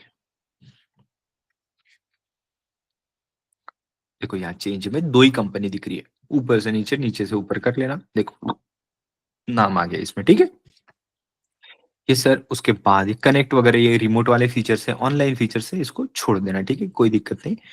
और उसके बाद सिक्योरिटी, टैली वॉल्ट के बारे में बताया था। टैली वॉल्ट से क्या होता है, पूरा डेटा इनक्रिप्ट हो जाता है, मतलब पासवर्ड डालोगे तब जाके आपको एंटर करोगे आप डेटा में। ठीक है, जैसे यहाँ पे लिखा, यहाँ पे एक कंपनी सिलेक्ट करने की कोशिश करते हैं हम लोग, ये देखो सिलेक्ट कंपनी, देखो यहाँ पे क्या है, ये टैली वॉल्ट लगा है, इसका नाम भी नहीं दिख रहा है, राइट। तो ये भी, ये चीज नहीं होना चाहिए। ठीक है, तो फिर हम लोग क्या करेंगे, दूसरे तरीके से करते हैं, पासवर्ड लगाते हैं, जिसको बोला जाता है सिक्योरिटी फीचर्स, जो हमने सेशन बाद में देखा था। तो यहाँ पे यूजर आईडी एंड पासवर्ड हम लोग अलग अलग यूजर्स को देते हैं, उनको राइट सेट करके देते हैं, उनकी रिस्पॉन्सिबिलिटी सेट करके देते हैं, वो सिर्फ उतना ही काम कर पाएंगे, उससे ज्यादा नहीं कर पाएगा। ठीक है, ये चीजें इसमें आती है। डेटा में, डेटा का बैकअप करना, राइट, वो भी हम लोगों ने देखा, और रिस्टोर करना, मतलब कहीं से बैकअप आया हुआ है आपके पास में, उस कंपनी को रिस्टोर करना यहाँ पे। तो रिस्टोर करोगे, कहाँ पे डेटा है उसको सेट करोगे, ऊपर नीचे जाओगे, है ना, शिफ्ट, ऐसे हाथ से जाओ, लेकिन हाथ से जाना सही नहीं है, टैब से जाते हो नीचे और शिफ्ट और टैब प्रेस करके, शिफ्ट के साथ में टैब प्रेस करोगे तो ऊपर जाते हो हमेशा, और सिर्फ टैब प्रेस किया तो नीचे जाते हो, ठीक है। और यहाँ ऊपर नीचे की बटन होती है ना हमारी, ऊपर नीचे वाली एरो की, उससे ऊपर नीचे जाते हो, ठीक है। यहाँ स्पेसिफाई करना पाथ को, यहाँ पे कोई पाथ को कॉपी कर देना ऐसे, यहाँ से जैसे मैं ऑल्टर डी करता हूँ, है ना। इसके सारे शॉर्टकट्स मैं बता चुका हूँ आपको। ऑल्टर डी किया, कॉपी पाथ पे गया, मैं कॉपी किया था, कंट्रोल वी कर रहा हूँ, एंटर कर दूंगा, देखो एंटर कर दूंगा, वहां का सब कुछ दिखना चालू हो जाएगा। Done sir. उसके बाद ये एक्सचेंज में कुछ भी नहीं है हमारे लिए, ठीक है ना। सेंड फॉर ईवी बिल वगैरह हम लोगों ने इसको नहीं देखा था, जब प्रैक्टिकल एप्लीकेशन आएगा उसमें हम लोग देख लेंगे इसको, ठीक है। इंपोर्ट होता है, यहाँ से क्या होता है बेसिकली, कुछ एक्सेल में डेटा है ना, मान लो 1000-2000 एंट्रीज है आपके पास में, ठीक है। तो उसको अगर एक बार में सारी की सारी एंट्रीज करनी है तो एक्सेल में पहले प्रिपेयर करना पड़ेगा उस डेटा को इस फॉर्मेट में पर्टिकुलर, और यहाँ से आपको मास्टर करने हैं, ट्रांजेक्शंस करने हैं, ट्रांजेक्शंस मतलब जर्नल एंट्री, यहाँ पे एंटर करोगे, यहाँ से इंपोर्ट करोगे, मैंने शायद करके भी दिखाया था, ये देखो यहाँ पे है, ये सारी की सारी एंट्रीज यहाँ पे लोड हो जाएगी। मतलब समझो 2-4-5 दिन का काम शायद 1 से 2 घंटे में हो जाएगा। सर इतना पावरफुल, यस इतना पावरफुल, मैं आपको बता चुका हूँ ये भी चीज। ये इंपोर्ट होता है, उसके बाद में बैंक डिटेल्स वगैरह डालनी है तो यहाँ बैंक डिटेल्स में था कि अच्छा बैंक डिटेल्स के बैंक के एंट्रीज वगैरह इंपोर्ट करने, तो शायद उसके लिए कुछ कॉन्फ़िगरेशन के लिए था, ये शायद नहीं देखा था हमने, ठीक है। हाँ ये चीज नहीं देखी थी, ठीक है। एक्सपोर्ट मतलब बेसिकली एक्सेल निकालना है या कुछ कुछ रिपोर्ट्स निकालनी है बेसिकली आपको, है ना। तो अदर में जाओगे तो अदर वाला चीज एक्सपोर्ट हो जाएगा, कुछ ये टाइप के चीजें मिलेगी आपको, अकाउंट्स रिसीवेबल, ये स्टैंडर्ड रिपोर्ट्स है इसमें, ठीक है। उसकी बात कर रहा है, उसके बाद और मास्टर्स की बात करते हो तो इसको मास्टर्स बोलते हैं, एक साथ पूरे लेजर्स निकल जाएंगे, है ना, जितनी एंट्रीज वगैरह सब उसके साथ में। ट्रांजेक्शन की बात करोगे तो ट्रांजेक्शन के साथ में एक्सपोर्ट हो जाएगा, जितने भी 1000 पेजेस हो जाएंगे सीधे नॉर्मल कंपनी के भी। यस, ईमेल का फीचर हम लोगों ने नहीं देखा था, ठीक है, क्योंकि वो प्रो में वगैरह काम करेगा, यस। और प्रिंट में तो ये अदर में भी सेम चीज जो एक्सपोर्ट में था, सेम चीज यहाँ प्रिंट में आएगा, ठीक है। सर यहाँ से प्रिंट होता है क्या? नहीं, प्रिंट आपको अगर कोई चीज प्रिंट करनी हो, ये देखो सेल्स, यहाँ पे कुछ हमने किया था, सिंपल यहाँ पे गए, ऐसे ओपन हो गया, कंट्रोल पी करोगे, देखो ये प्रिंट प्रीव्यू, लेफ्ट राइट करोगे, ये देखो ये जो ऑरेंज वाला है ना, इसमें सिलेक्टेड है ये, ठीक है। प्रिंट प्रीव्यू देखो ऐसा प्रिंट दिख रहा है, इसकी सारी सेटिंग्स वगैरह भी मैंने बताया था प्रिंट वगैरह की, ठीक है। तो ऐसे करके प्रिंट होता है, सिंपली इसको एक्सपोर्ट करना है आपको, तो देखो कॉन्फ़िगरेशन पे जाओगे, ये देखो प्रिंट, भले ही प्रिंट लिखा हुआ है लेकिन यहाँ पे क्या है, मेरा माइक्रोसॉफ्ट प्रिंट टू पीडीएफ लिखा है, मतलब ये पीडीएफ ही जनरेट होने वाला है, चाहे इधर प्रिंट पे क्लिक करो या कुछ करो, पीडीएफ ही जनरेट होगा। यहाँ जाओगे आप, है ना, कॉन्फ़िगरेशन में जाओगे ऐसे, और क्या प्रिंटर, आप ऐसा प्रिंटर लिखोगे, ठीक है, यहाँ पे जो भी लिखोगे आ जाएगा, है ना। माइक्रोसॉफ्ट प्रिंट है यहाँ पे, और ये मैकबुक का प्रिंटर लगा हुआ है, मतलब पीडीएफ के लिए, और जो भी प्रिंटर कनेक्टेड होगा ना आपका, उसका नाम यहाँ पे आ जाएगा, सिंपली उसको सिलेक्ट कर दोगे और हो जाएगा। और बेसिकली यहाँ पे डिजिटल सिग्नेचर वगैरह होगी आपके पास में, तो इधर अटैच करके रखना, तो डायरेक्टली साइन होके आ जाएगा इनवॉइस जो भी है, ठीक है। डिजिटल सिग्नेचर क्या होती है मैं ऑलरेडी बता चुका हूँ, उसको साइन कैसे करते हैं मैंने वो भी बता दिया, ठीक है। तो ये सारी थी बेसिक चीजें, ठीक है। गेटवे ऑफ टैली पे से जो इंपॉर्टेंट था मैंने बता दिया, है ना। डेट चेंज करनी है तो शॉर्टकट्स वगैरह सारी, देखो मेरे पास शॉर्टकट थोड़े काम करने के लिए उल्टे पुल्टे होते हैं, यस। कुछ हैंड रेज किया, बोल दो। जैसे आपने कंपनी क्रिएट की, हाँ, पर गलती से स्पेलिंग मिस्टेक वगैरह हो गई तो उसे एडिट कैसे करना सर? ऑल्टर, है ना, ये यहाँ से ऑल्टर का ऑप्शन नहीं है, यहाँ से ऑल्टर है ना, ये देखो ये ऑल्टर, ठीक है। कौन से अमेजन में चेंज करना है, चलो ये चेंज कर लो यहाँ पे। देखो ये क्या होता है, जब भी यहाँ देखो कुछ ब्लैक के साथ में ऐसा पॉपअप हो रहा हो, राइट, तो इसका मतलब होता है मैं कुछ टाइप करूंगा ना, तो उन निकल जाएगा, वो अमेजन का वो है ना, निकल जाएगा, उसमें कुछ तो टाइप हो जाएगा, जैसे मैं डी टाइप कर रहा हूँ, देखो डी हो गया, एन पे आया, अभी कुछ टाइप करूंगा उस पे चले जाएगा, ठीक है। तो इस केस में क्या होता है, आपके पास ना इंसर्ट की होती है एक, आपकी कीबोर्ड में होगी, मेरे पास नहीं है वो, तो उस पे एक बार प्रेस करोगे ना, तो वो जो ब्लिंक हो रहा है ना ब्लैक वाला, वो नॉर्मल हो जाएगा, नॉर्मल डंडी आएगी ऐसी, है ना। देखो अभी कैसी है, छोटी सी डंडी है यहाँ पे, वैसी है एंड तो अभी जाके मैं यहाँ जाऊंगा जहाँ पे मुझे हटाना है ना, डी था, डी डी इधर लेफ्ट में आया। हाँ, इसको मैं ऐसे डिलीट करूंगा। मैं ऐसे डिलीट किया, अमेजन का नॉर्मल करके रख दिया मैंने, ठीक है। वो जहाँ पे जो चेंज करना है जाके चेंज कर लो और सेव कर दो उसको, सिंपली सेव हो गया। ये डाउट था आपका? Yes sir. और शादी वाले टैली में भी ऐसा ही होता है क्या सर? सादा वाला टाली अब पुराना देखो यार, होता तो ऐसा ही है। हो सकता है बस फीचर्स यहाँ पे नहीं होंगे, कहीं तो इधर दिख रहे होंगे आपको, बाकी प्रोसेस तो सेम ही है। क्या होता है ना, ईआरपी है, अब ये ईआरपी है, अपडेटेड वर्जन है, तो कुछ बहुत कुछ क्या बोलते हैं वो लोग, उनका जो कोर है ना, जो कोर डिजाइन है उसमें चेंज नहीं करता है कोई, ठीक है। वो सिर्फ वो लेआउट चेंज करते हैं थोड़ा बहुत, ताकि दिखने के लिए थोड़ा अच्छा दिखे, और कुछ बेसिक फीचर्स वगैरह लेके आते हैं। देखो पहले के जमाने में मैं बताता हूँ आपको क्या होता है। यहाँ पे क्या है, डिस्प्ले, DAL, ये लेजर के नाम है। अब मुझे बताओ, यहाँ पे मैं कुछ भी टाइप करूंगा ना, है ना, सूर्या कुछ तो किया, तो यहाँ एस से स्टार्ट होने वाले का भी नाम बताया उसने, एस, और कुछ मिस्टर से स्टार्ट हो रहा है लेकिन सूरत या बाद में लिखा हुआ है, तो उसने दोनों दिखा दिया मुझे। पहले का क्या होता था, 10 साल पहले उसका एग्जैक्ट नाम लिखना पड़ता था हमें। मतलब अगर किसी का नाम अगर हमको स्टार्टिंग वाला याद नहीं है ना, तो गया वो लेजर मिलेगा ही नहीं, ऐसा होता है, याद रखना पड़ता था। लेकिन आजकल सारी सर्च वगैरह सब कुछ इतना इम्प्रूव्ड है, सब कुछ आसान हो चुका है, बहुत आसान हो चुका है पहले के कंपैरिजन में, ठीक है। तो वैसी चीजें इम्प्रूव करते हैं, ठीक है। तो ये था हमारा लेआउट, ठीक है। यहाँ शॉर्टकट से काम होता है बेसिकली, जब भी कुछ तो ये ऑल्टर के साथ में यस, देखो जब यहाँ पे सिंगल वाली ऐसी डंडी होती है ना छोटी, राइट, के नीचे है देखो, तो उसको ऑल्टर के साथ में, जैसा के हाईलाइटेड है तो के प्रेस करोगे, राइट, ऑल्टर के साथ में किया मैंने, ठीक है। और जब भी आपको दो डंडियां दिखेगी इसके नीचे, तो उसको कंट्रोल के साथ में होता है ना। मेरे लिए भी हमेशा का यूज का नहीं है टाली, तो इसलिए मुझे थोड़ा कंट्रोल है या कोई तो की है उसके साथ में, जब भी आगे दिखेगा तो मैं बता दूंगा आपको, ठीक है। तो ये था लेआउट, ठीक है। अब आपको कोई एंट्री कैसे करनी है, तो क्रिएट में जाओगे, ऐसे क्रिएट में चले गए, है ना। अ, ये एक तो ग्रुप बना सकते हैं हम लोग, लेजर क्रिएट कर सकते हैं, ये तो करना ही करना है हमें एवरी टाइम, राइट। लेकिन यहां से आके करते हैं कि हम लोग नहीं, एंट्री करते करते ही वहां से शॉर्टकट है, वहां से हम लोग लेजर क्रिएट करते हैं, ठीक है।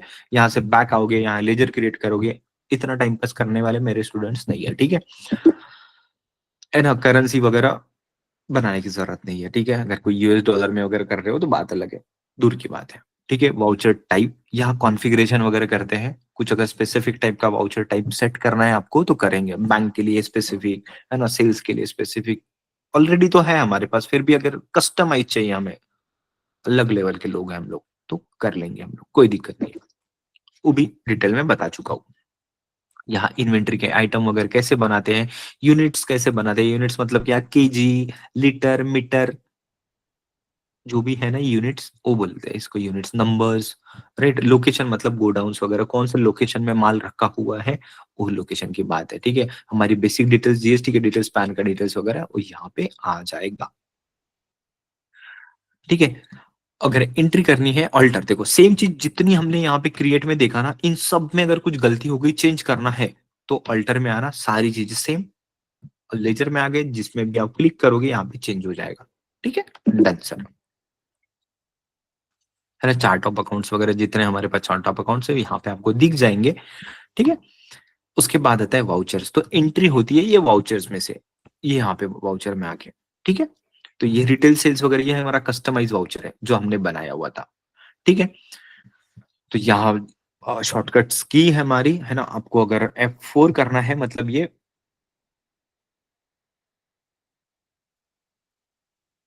F4 करोगे आप प्रेस, तो कॉन्ट्रा वाउचर होगा, मतलब बैंक टू बैंक ट्रांसफर, चाहे बैंक टू बैंक, चाहे bank to cash, cash to bank, मतलब हमारा पैसा एक अकाउंट से दूसरे अकाउंट में आ रहा है या कैश में से जा रहा है, तो सिर्फ ये कॉन्ट्रा वाउचर काम करेगा, ठीक है। आप किसी को पेमेंट कर रहे हो तो ऑल्टर F5 कर देना, तो ये पेमेंट का वाउचर ओपन होगा, यहां से पेमेंट होगा, बैंक पेमेंट हो या कैश पेमेंट हो। F6 पैसे आ रहे हो तो यहाँ पे आएंगे, चाहे कैश में आ रहे हो या बैंक से आ रहे हो, ठीक है। उसके बाद F7 जिसमें कैश की एंट्री या बैंक की एंट्री नहीं हो रही है, ये हो जाएगी जर्नल की एंट्री, मतलब ये एडजस्टमेंट एंट्री टाइप की होगी, ठीक है। Done sir.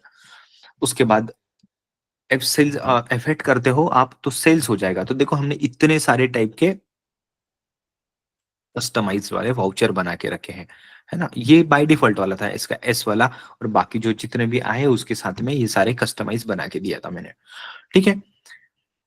ओके। उसके बाद F9 होता है परचेस के लिए, देखो परचेस, और इसमें भी जीएसटी कॉन्फ़िगर्ड वाला परचेस का वाउचर बनाया था, ठीक है। उसके बाद इसी के साथ में डेबिट नोट क्रेडिट नोट भी आते हैं, ये अदर वाउचर्स में। F10 करोगे तो देखो अदर वाउचर्स आ जाएंगे, ठीक है। डेबिट नोट क्रेडिट नोट ये यहाँ से आप सिलेक्ट कर सकते हो, ठीक है। ये हो गया था वाउचर। और कुछ भी एंट्री करने के लिए, मान लो किसी को ये BMW को क्या था, ये सेल की एंट्री है ना, BMW को हमने सेल करना है, तो ये सेल ऐसे सिलेक्ट कंट्रोल ए करते हैं, देखो यहाँ पे था ऐसे, यहाँ था ऐसे, एक तो एंटर एंटर करना पड़ेगा ऐसे। इसी को डायरेक्टली एक्सेप्ट करने के लिए कंट्रोल ए किया जाता है तो एक्सेप्ट हो जाता है। उसके बाद में ये सेल्स अकाउंट, सेल्स करना है, क्या सेल करना था हमें, है ना, वो BMW को क्या सेल करेंगे ना हम, कुछ ना कुछ कार ही करनी पड़ेगी, है ना, सीडान कार। मान लो इसका देखो रेट उसने अपने आप ले लिया, ठीक है। जो भी एमआरपी पहले हमने ली होगी वो अपने आप ले लिया। डिस्काउंट यहाँ पे मान लो कितना 10% डाल दिया, तो अपने डिस्काउंट भी ले चुका है यहाँ पे, ठीक है। मतलब जो चाहिए वो सब कुछ मैंने कॉन्फ़िगरेशन ये वाले क्वेश्चन में करके दिया था, एकदम बेस्ट एग्जाम्पल एंड सब कुछ दिखाया मैंने इसमें, ठीक है। उसके बाद में सीजीएसटी पेएबल, एसजीएसटी पेएबल जो भी है इसमें आ जाएगा। आई थिंक ये BMW से परचेस था इसलिए वो सेल केस में कैप्चर नहीं हो रहा है अपने आप में, नहीं तो यहाँ तो ये एंट्री आ चुकी होती बाय डिफॉल्ट, ठीक है। सीजीएसटी पेएबल अकाउंट आएगा, एसजीएसटी सीजीएसटी, इसीलिए BMW को सेल्स नहीं था, BMW से हमने परचेस किया था इसीलिए। Just a minute. ABC limited सूरतिया, चलो ठीक है, सूरतिया को हम लोग करते हैं, है ना, सेल्स अकाउंट। उसके बाद कार, ओके। यहाँ पे कॉन्फ़िगर्ड वाला वाउचर लेना है मुझे, देखो जीएसटी कॉन्फ़िगर्ड है क्या, sales, retail sales, GST configuration वाला, ठीक है। नहीं ये वाउचर लिया मैंने जीएसटी कॉन्फ़िगरेशन वाला, देखो मिस्टर सूरतिया को मुझे सेल करनी है, जिसमें मैंने कॉन्फ़िगर करके रखा है सेल्स अकाउंट करोगे आप, क्या कार करनी है, ये लो कार किया मैंने, है ना। कितनी, 2 कार करनी है, चलो 2 कार किया, है ना। उसने रेट भी अपने आप ले लिया, इसको कितना 10% का डिस्काउंट देना है, चलो 10% का डिस्काउंट दे दिया। मिस्टर सूरतिया कहाँ का है, सूरत का है, ठीक है। सूरत का है, हम बिजनेस कहाँ पे कर रहे हैं, महाराष्ट्र में करते हैं, अपने आप उसने आईजीएसटी ले लिया, आपको अपना दिमाग लगाने की जरूरत ही नहीं, सब सिस्टम कर देगा। बस कॉन्फ़िगरेशन करते टाइम पे आपको आना चाहिए वो चीज, कैसे कैसे करना है वो चीज भी मैंने बता चुका था आपको, तो उसको डिटेल में देखने के लिए उसको देख लेना एक बार। बट जो भी शॉर्टकट्स वगैरह, देखो यहाँ पे ऐसे डबल दंडी है, देखो चेंज मोड, तो ऐसे जो डबल वाला जो दंडी होती है ना उसकी, तो देखो अल्टर एच करोगे ना तो ये नहीं आएगा, है ना। लेकिन उसके साथ में कंट्रोल एच करोगे तो आ रहा है। तो जब भी दो दंडी होती है ना किसी भी वर्ड के नीचे, तो उसको कंट्रोल के साथ में होगा, ठीक है। शॉर्टकट्स ज्यादा यूज करना। डन। इसको सेव करना है तो इसको सिंपली सेव करना, नरेशन लिख देना प्रॉपरली, डेट वगैरह भी डालना, ठीक है। मैं एंट्री सेव नहीं कर रहा हूँ क्योंकि हमारा जो भी क्वेश्चन था वो हिल जाएगा, ठीक है, आंसर गलत हो जाएगा इसीलिए। तो ऐसे करके आप एंट्रीज कर सकते हो, है ना। डे बुक में जाओगे तो, है ना, डे बुक में कोई भी दिन की आप एंट्रीज देख सकते हो, ठीक है। कौन से दिन की एंट्री होगी, अब मुझे डेट पता नहीं कौन से दिन में हमने एंट्रीज की थी, तो अच्छा ये दिन में एंट्री मिल गई हमें, मतलब एक पर्टिकुलर डे पे कितने ट्रांजेक्शन हो चुके हैं ये बताएगा। डे बुक नाम ही बता रहा है, डे बुक, है ना। बैंकिंग में इसका बैंकिंग चेक प्रिंट करना है, आजकल कोई चेक प्रिंट करता नहीं, फालतू वाला सिस्टम है अभी के लिए। चेक का रजिस्टर भी, ये भी फालतू है, पीडीसी भी, फिर पोस्ट डेटेड चेक मतलब पीडीसी बोलते हैं उसको, ये भी फालतू की चीजें आज की डेट में कोई यूज नहीं करता है। डिपॉजिट भी नहीं, पेमेंट एडवाइस करते हैं, है ना, ये पेमेंट एडवाइस वगैरह हमने किसको किया, BMW को पेमेंट किया, ठीक है। कौन सा, यही वाला इसके बिल के अगेंस्ट में था, तो शायद मैं भी करके देख रहा हूँ इसको, ये पेमेंट एडवाइस आज तक मैंने भी कभी प्रिंट नहीं किया, ठीक है। लेकिन यहाँ से एंट्री होती है, शायद यहाँ से प्रिंट करके देखता हूँ मैं। हाँ, ये देखो पेमेंट एडवाइस। देखो यहाँ पेमेंट एडवाइस लिखा है। पेमेंट एडवाइस का मतलब होता है मैंने जो पेमेंट किया है वो कौन से बिल्स के अगेंस्ट में किया है उसका समरी। समझा? Done sir. तो जब भी आप पेमेंट करते हो ना वेंडर को, तो उनको कुछ इन्फॉर्मेशन देनी पड़ती है कि यार कौन से बिल्स के अगेंस्ट में मैंने पेमेंट किया है, उसका ये डिटेल्स रहता है।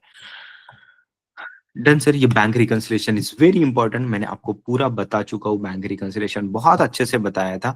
यहाँ सिंपली डेट डालते जाना है, मैच होता है। लेकिन आज की डेट में बताऊं, कोई बैंक रिकंसिलिएशन करना पड़ता है, बट चेक वगैरह का ट्रांजेक्शन नहीं रहा आपके साथ में, तो ये तो हमेशा टैली ही रहता है आपका। ठीक है, क्योंकि बैंक एंट्री, बैंक स्टेटमेंट देख के हम लोग एंट्रीज मारते हैं, तो हमेशा टैली ही रहना है उसको। चलो डन सर। यहाँ से इसे क्विट हो जाता है, मतलब बैग जाता है। यहाँ से बैलेंस शीट देखते हैं हम लोग, यहाँ से प्रॉफिट एंड लॉस अकाउंट देखते हैं, यहाँ से स्टॉक की समरी, हमारे पास कितना स्टॉक है इसकी समरी दिखती है। इसी को ऑल्टर F12 करोगे। देखो यहाँ पे क्या है कॉन्फ़िगरेशन, ऑल्टर F12 करोगे और इसमें शो क्वांटिटी चाहिए, alternate units, show values, opening balance चाहिए, यस कर दो। इनवर्ड्स चाहिए, आउटवर्ड चाहिए, यस यस कर दो। यहाँ पे ऐसी डिटेल मिल जाएगी कंट्रोल के साथ में। ऑल्टर यहाँ पे कुछ कुछ यहाँ देखो, आप ऑल्टर F1 करोगे ना आपके पास में, तो ऐसा डिटेल्ड में दिखना स्टार्ट हो जाएगा ये। राइट, डिटेल्ड में दिखेगा आपको, है ना? मतलब आपके पास कितना स्टॉक अवेलेबल है सब कुछ दिख जाएगा। ठीक है, कितना था ओपनिंग में, कितना परचेस किया, कितना सेल किया, कितना क्लोजिंग है। ठीक है, ये सारी चीजें हम लोगों ने बहुत ब्यूटीफुल तरीके से इस क्वेश्चन को देखा था, है ना? रेशियो के एनालिसिस वगैरह, स्टॉक की समरी ये बता दिया है। रेशियो के एनालिसिस ये अपने आप कुछ इंपॉर्टेंट रेशियोज है वो बता देता है। सेल कितनी हुई, वर्किंग कैपिटल कितनी है आपके पास में, जो मैंने बोला था ना केपीआई, कुछ इंपॉर्टेंट वाले केपीआईज, वो ये केपीआईज। ठीक है, एमआईएस में वगैरह, तो ये भी यूजफुल रिपोर्ट है। ठीक है, नेट वर्किंग कैपिटल कितनी है, कैश इन हैंड कितना है, जो कुछ करंट रेशियो कितना है, बहुत अच्छा रेशियो है ये। राइट, करंट एसेट्स हमारी बहुत अच्छी, ज्यादा है हमारी करंट एसेट। ठीक है, हमारा नेट लॉस में अभी इसलिए निगेटिव में दिख रहा है। ये ग्रॉस प्रॉफिट 6% ही है, इतना कम नहीं होना चाहिए। ग्रॉस प्रॉफिट ज्यादा होना चाहिए, 30% के अबव होना चाहिए। ठीक है, डिस्प्ले प्रॉफिट यहाँ पे, डिस्प्ले मोर रिपोर्ट्स, तो यहाँ पे ट्रायल बैलेंस दिखेगा आपको, डे बुक जो ऑलरेडी दिखा था, cash flow, fund flow statement से अकाउंट्स बुक, अकाउंट्स बुक में से जाओगे तो लेजर्स की समरी वगैरह, ये लेजर यहाँ पे आते हैं। तो यहाँ ऐसे नहीं जाते। देखो क्या होता है ना, आप टाइम के साथ में आप सीख जाओगे। जैसा मुझे पता है, मुझे लेजर्स अगर देखना है तो मैं डिस्प्ले का डी प्रेस करूंगा, है ना? ट्रायल बैलेंस चाहिए तो टी प्रेस करूंगा, अकाउंट्स बुक का ए प्रेस करूंगा, लेजर्स का एल प्रेस करूंगा, यस, है ना? मतलब मुझे पता है, डाल प्रेस करता हूं मैं, डी ए एल डाल। ठीक है, तो मुझे पता है लेजर में जाते हैं। तो ऐसे करके आपको याद आ जाएगा बाद में, कोई टेंशन लेने वाली बात नहीं है। परचेस का रजिस्टर है, सेल का रजिस्टर आपको मिल जाएगा यहाँ से, है ना? बोला कि चल, आपने बॉस ने पूछा आपको कितना सेल हुआ बता मुझे, है ना? सेल का रजिस्टर निकालना है, ऐसे सितंबर मंथ का जो भी है ऐसे निकाल के उसके मार देना। आपके लिए बात करता हूँ मैं, ऐसे इंटरेस्टिंग बनाने के लिए कहा, ताकि आपको नींद नहीं आए, मतलब आपके बॉस को दे देना अच्छे से। ठीक है, आपने जर्नल एंट्रीज कितनी पास की है, उसका जर्नल का रजिस्टर है, डेबिट नोट का रजिस्टर है, क्रेडिट नोट का है ना? वाउचर का क्लैरिफिकेशन, कोई जरूरत नहीं है इसकी। ठीक है, ये कंप्यूट टैक्स ये आपके पास नहीं दिखेगा, क्योंकि मेरे पास एक सॉफ्टवेयर है जीएसटी फाइल करने के लिए, तो ये रिपोर्ट बना के देता है मुझे। ठीक है, इजी वाली कंप्यूट टैक्स, ये वाला भी यहाँ से रिपोर्ट निकालता हूँ, GSTR1। सिंपली बात बताऊं, आजकल ना वर्किंग वाला कॉन्सेप्ट ही नहीं रहा उतना। ये जीएसटी टैली में एंट्री हो गई, यहाँ पे GSTR1 क्लिक किया मैंने, है ना? जो भी मंथ का है, कौन सा मंथ होगा, कौन से मंथ में सेल था मुझे भी याद नहीं है अभी। चलो मैं ऐसा करता हूँ कुछ तो,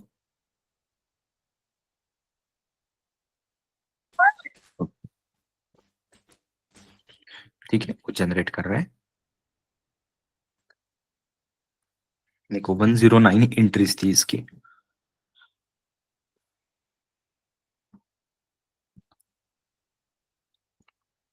सर यहाँ तो बहुत कम दिखा, उसने रो उतने कैप्चर किए, बट कहीं पे डेटा होगा नहीं हुआ। देखो यहाँ पे 109 है क्या, पता नहीं, बहुत कुछ है। ठीक है, मतलब वो प्रॉपरली नहीं था उसमें, ठीक है, डेटा, इसीलिए।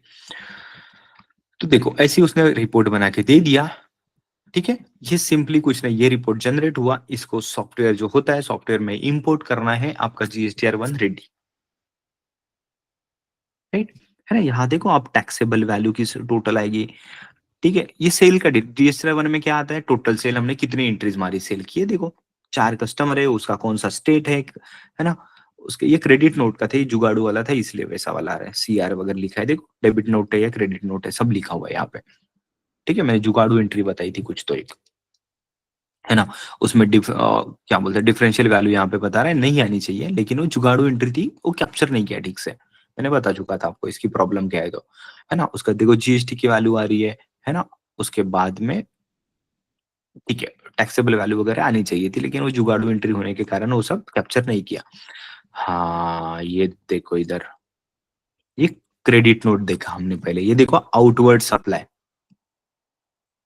राइट। कितनी है, 105 एंट्रीज ये थी, और इधर कितनी एंट्रीज थी, आई थिंक 4 एंट्रीज होगी, देखो 109 आइटम्स पूरे, 105 इधर थी आउटवर्ड में और 4 इधर, राइट। देखो B2B में पूरा का पूरा उसने उसके GST नंबर भी कैप्चर किया वेंडर के, है ना, स्टेट कैप्चर किया, प्लेस ऑफ सप्लाई भी लिया, देखो पॉस कितना इंपॉर्टेंट होता है प्लेस ऑफ सप्लाई, राइट। उसकी डेट क्या है, इनवॉइस की वैल्यू क्या है ना, कौन सा प्रोडक्ट है, राइट, कौन सा प्रोडक्ट सेल किया, उसका HSN क्या है वो भी कैप्चर किया होगा, अगर डाला होगा तो हमने कितनी क्वांटिटी हमने सेल की, उसकी वैल्यू कितनी है, टोटल वैल्यू, देखो टैक्सेबल वैल्यू इधर आ चुकी है, राइट।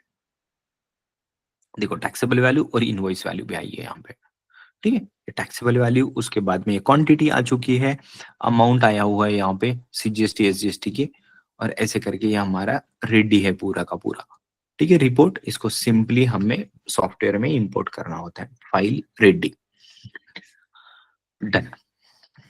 सर अब GST तो वर्किंग नहीं पढ़ाने वाले थे ना, मैं जस्ट बता दिया हमारे सामने ओपन है, तो सिंस आपने इंटरेस्ट लिया पढ़ने के लिए तो आपको तो पता है, फिर मैं अच्छे से बढ़ा दूं। डन है गाइस, फिर तो और कुछ भी नहीं है यहाँ पे, राइट। जो कुछ है यहीं पे था, और सारी चीजें मैंने बता चुका हूँ। ये बैलेंस शीट है, आपको अंदर अंदर जाना है तो ये ऐसे जाते हैं, ठीक है। बैलेंस शीट को आपको रीड करना है तो देखो, आप कभी भी एक्सपैंड करना है ना, देखो ये ऐसा था, एक्सपैंड करना है तो अल्टर F1 प्रेस करोगे, ऐसा एक्सपैंड हो जाएगा ये, ठीक है ना। ये मेरा बिजनेस का शेयर कैपिटल होता है ना। मैंने कितना लोन लिया था, कितने मेरी करंट लाइबिलिटीज है, मतलब वेंडर के कितने पेमेंट करना बाकी है। असेट देखो, असेट कौन सा है, डेबिट साइड में असेट है, ये डेबिट साइड होती है, ये वाली डेबिट साइड होती है, ठीक है। ये क्रेडिट साइड होती है, ये बैलेंस शीट के लिए, और पहले PNL के लिए इधर डेबिट होती है इधर क्रेडिट होती है, ठीक है।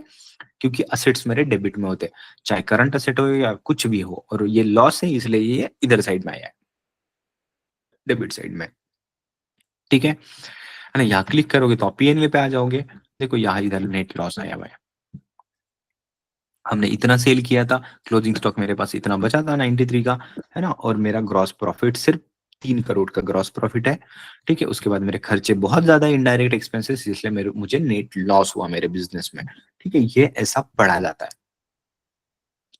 प्रॉफिट एंड लॉस अकाउंट को, है ना। और बैलेंस शीट को तो मैंने बता ही दिया कैसे पढ़ना है, तो सिंपली बहुत सिंपल होता है गाइस, ठीक है। और कुछ आपको जानना है इसमें? Yes sir. और क्या जानना है? सर जैसे कि अभी पेट्रोल का जो ऑडिट करना है सर, पेट्रोल काय पंप का? का। Petrol petrol pump, pump audit करना है? हाँ सर। तो उसमें क्या है सर, डेली सेल होता है जैसे पेट्रोल और डीजल का। हाँ, तो अपन सेल की एंट्री जब मारते हैं तो वो सेल में मारना चाहिए ना। बराबर सेल में ही मारना चाहिए।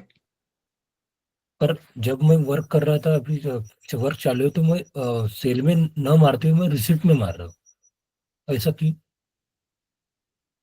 पेट्रोल की एंट्री देखो कैश में है ना, इसीलिए क्या? हाँ सर, कैश में।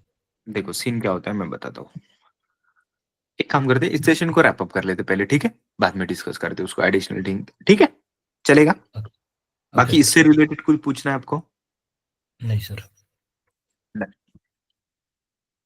सो जिन लोगों ने भी रिकॉर्डिंग्स देख रहे थे इसका, so thank you so much for watching, और हम लोगों ने बहुत अच्छे से रिविजन्स को देख लिया है।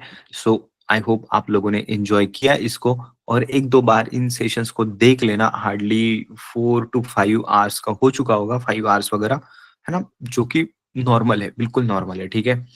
हम लोगों ने रिवीजन सेशंस वगैरह एक एक दिन के रिवीजन सेशंस देखे हुए हैं और बैठे भी हैं हम लोग, सुबह से जाते थे शाम को आते थे।